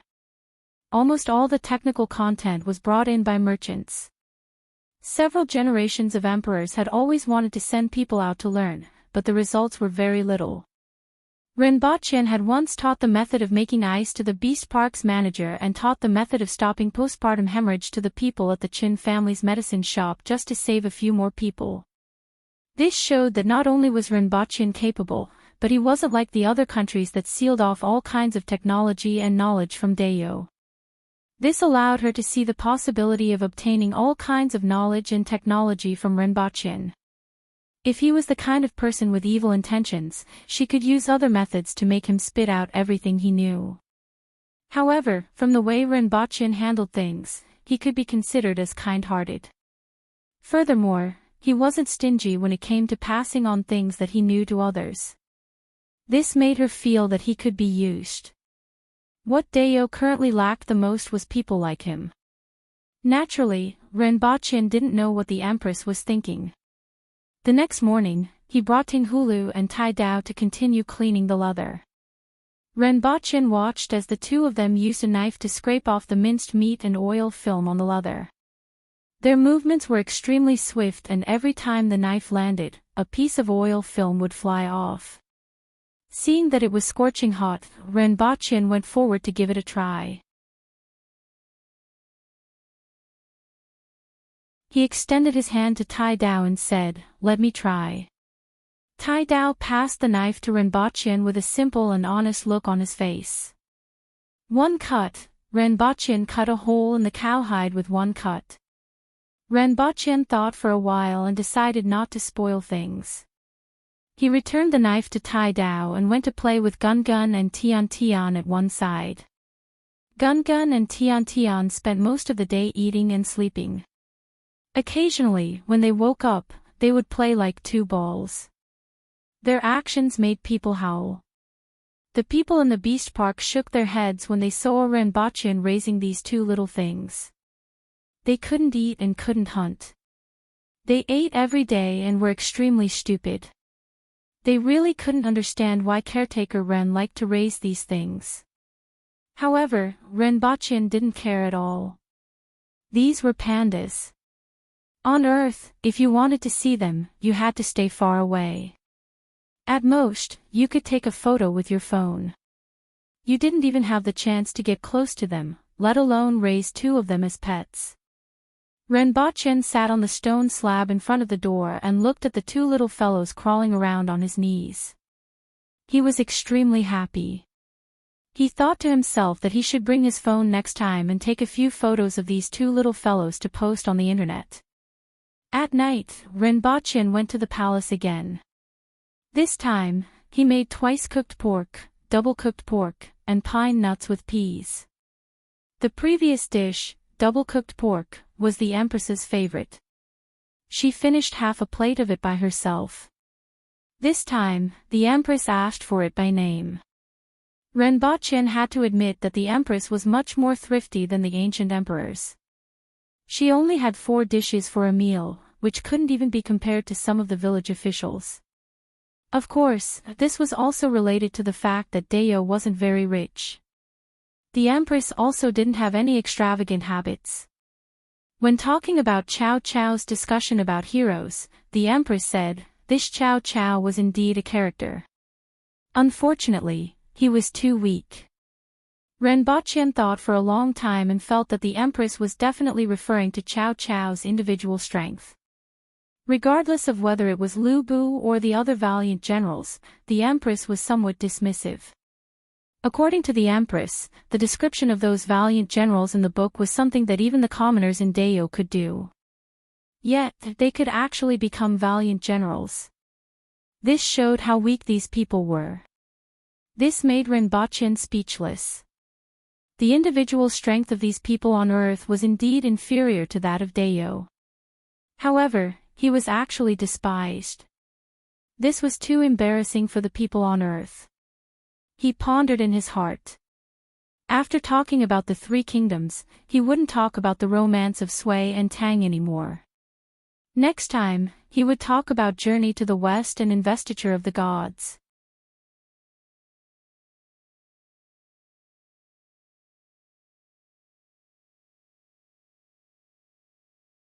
Chapter 42. At night, Renbochin returned to his house in the Beast Park. He carried the 2 jars containing the 6-horned dragon and the green toad respectively. He stuffed the formula and seeds of the black mud cream in front of his chest and fell into a deep sleep.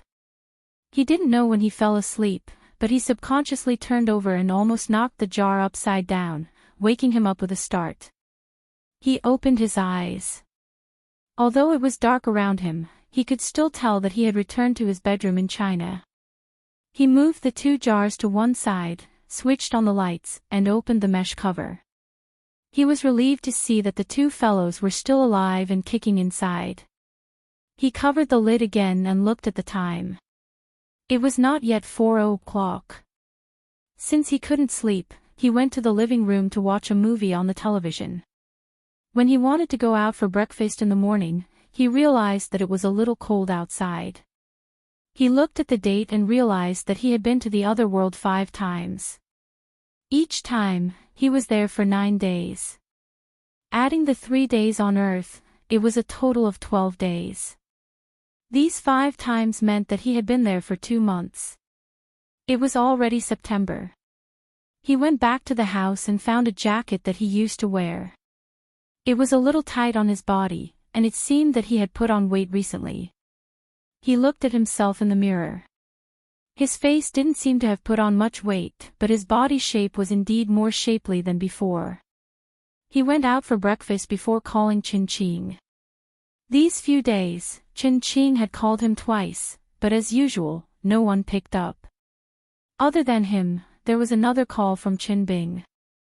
"You rascal, you have been missing for such a long time again. Your whereabouts are getting more and more unpredictable." Qing ranted for a long time after picking up the call.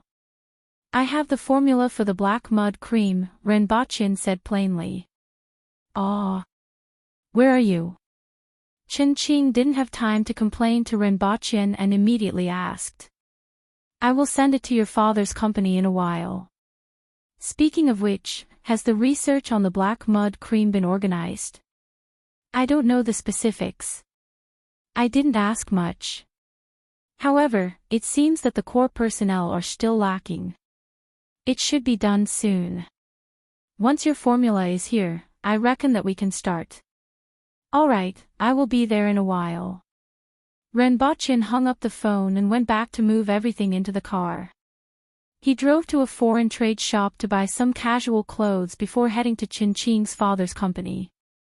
When Qing saw him alight from the car, he went over and gave him a bear hug. Following which, he asked doubtfully, "Have you been putting on some weight recently? You've become much stronger." Renbochin smiled and said, "You've put on some weight." Looking at Qing, he was still the same. Nothing had changed.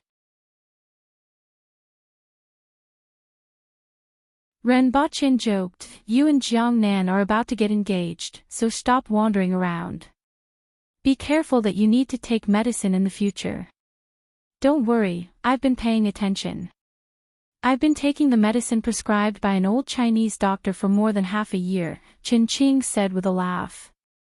Renbochin couldn't help but give a thumbs up. "You're indeed farsighted. You brought everything. Let's go up."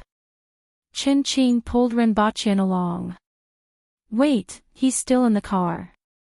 Renbochin turned around and took out a box filled with waste paper from the trunk. He took out 2 cans from the box and stuffed one of them into Qing's hands. "Take it, be careful." "What is this?" Qing asked curiously. Renbochin carried one himself, and the two of them stepped into the building. Qing's father was waiting for the two of them in his office. Other than him, there was also a middle-aged couple. "Uncle Qin." Renbochin nodded and greeted him as he entered. "Yes, Bochin is here. Let me introduce you. This is Professor Sun Qing and this is Professor Su Shan. Both of them are experts in the field of medicine. Both of them heard about the effects of the black mud cream and were very interested in it. That's why they came back from overseas." "Hello." Renbochin nodded at the two of them.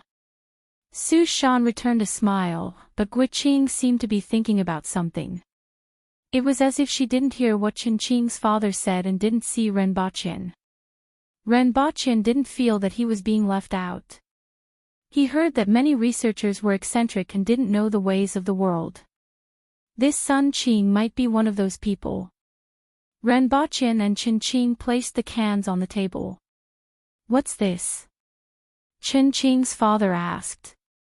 "2 of the ingredients, the formula and the seeds, I've brought them with me." Renbochin took out the formula and placed it on the table. Qing took a glance at it and exclaimed softly, "What are these?" "Qingyang grass. Harpy. What a weird name."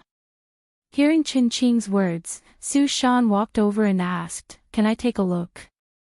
Renbochin glanced at Qing's father. Qing's father nodded, "Sure, the contract has been signed and there's nothing to hide. I'll hand it over to you sooner or later." Su Shan picked up the formula and looked at it. She had a puzzled look on her face. "What are these?" Renbochin naturally knew what was written on the formula, but he didn't know what was written on it. If Renbochin didn't bring the real thing back, there would be no difference between this formula and not having it. Renbochin took out a paper bag from his pocket. There were 6 or 7 small bags in it and all of them had words written on them. It should be a different name, just like how there are so many names for pigs. I've brought the seeds back, we'll know when we plant them. The rest of them agreed with Renbochin's explanation. They compared the words and the formula on the paper bag one by one. All the plants matched. The remaining 3 were related to animals. This earth dragon is an earthworm, right? Su Shan raised her head and looked at Renbochin. Yes. The other 2 are in this jar, Renbochin said. Hexagonal dragon, it should be an amblystoma. Many of them are raised for ornamental purposes. Why is it in the formula? Furthermore, this kind of creature is mainly found in Mexico. It shouldn't have existed in the past. It seems like this formula hasn't been around for a long time. However, why did the person who wrote this formula keep it in his hands all this time? I've never heard of it before. If it was said that the ancient formula was just discovered and sorted out by someone, then it was very likely that everyone knew about it. However, if it was developed in the past few decades, why didn't anyone know about it? This was rather strange. Take a look at this hexagonal dragon. Is it what you said it is? Renbochin opened the jar first. Without waiting for Su Shan to speak, Qin Qing spoke first. Isn't this the hexagonal dragon raised at home? It's for ornamental purposes, but it can actually be used to make medicine. Yes, it is. Su Shan confirmed. Renbochin thought for a while and said, the hexagonal dragon is used as a substitute. In the past, it was an animal called Pinkayuan. Later on, it was discovered that the hexagonal dragon was more effective. Hence, it was used as the main ingredient. Look at the back of the formula. Pinkayuan, this is the previous formula. Renbochin immediately swapped the original and substitute ingredients. Anyway, he didn't write which was the original ingredient and which was the substitute. Su Shan saw that it was indeed Pinkayuan and felt relieved. The recovery ability of the hexagonal dragon is very strong, and so is the earth dragon. It is indeed possible to make use of this special effect to make medicine. Su Shan was deep in thought. In that case, we are still missing a green toad. What is it? Renbochin opened the lid of the largest jar. The few of them peeked their heads over and saw a brown frog that was the size of 2 palms. It looked like a toad. However, its size was a little too big. This is a green toad. Yes, but you must be careful. This thing is very rare and is almost extinct. It wasn't easy to get this one. This kind of green toad likes to eat honey. Dip a wooden stick in the honey and it will lick it to get its saliva. In addition, you must be careful. It is very poisonous. How poisonous? Among the frog species, the most poisonous frogs are brightly colored. Although this one is slightly bigger, it doesn't look like it is very poisonous. Sun Qing walked over and said. Generally speaking, with the exception of a few, most poisonous creatures will also make themselves very bright to warn their natural enemies. See? I am very dangerous. Only weak creatures will form a protective color that is similar to the color of the surrounding environment. This is the choice of evolution for thousands of years. As Sun Qing explained to the few of them, he put his hand into the jar. He seemed to be very confident in his knowledge. Obviously, in his knowledge, there were no such highly poisonous frogs like the ones in the jar. This kind of green toad is really poisonous, Renbochin warned. Don't worry. Even if it is really poisonous, as long as there are no wounds on your hands, it will be fine. As Sun Qing spoke, he put his hand into the jar and touched the back of the green toad. Immediately, the green toad moved restlessly in the jar and let out a gurgle sound. The sound was dull and a little like the roar of thunder. Renbachian looked at Sun Qing's actions and didn't continue to speak. Well, you are a senior intellectual. You are a PhD. You have the final say. You're tuning into the LoveLore Library YouTube channel. We're so grateful for your support, and don't forget to subscribe to join us on this incredible journey through captivating stories. Your generosity through donations truly makes a world of difference, as it's the primary source of revenue that allows me to expand and enhance this channel for you. Thank you from the bottom of my heart for being a part of this adventure.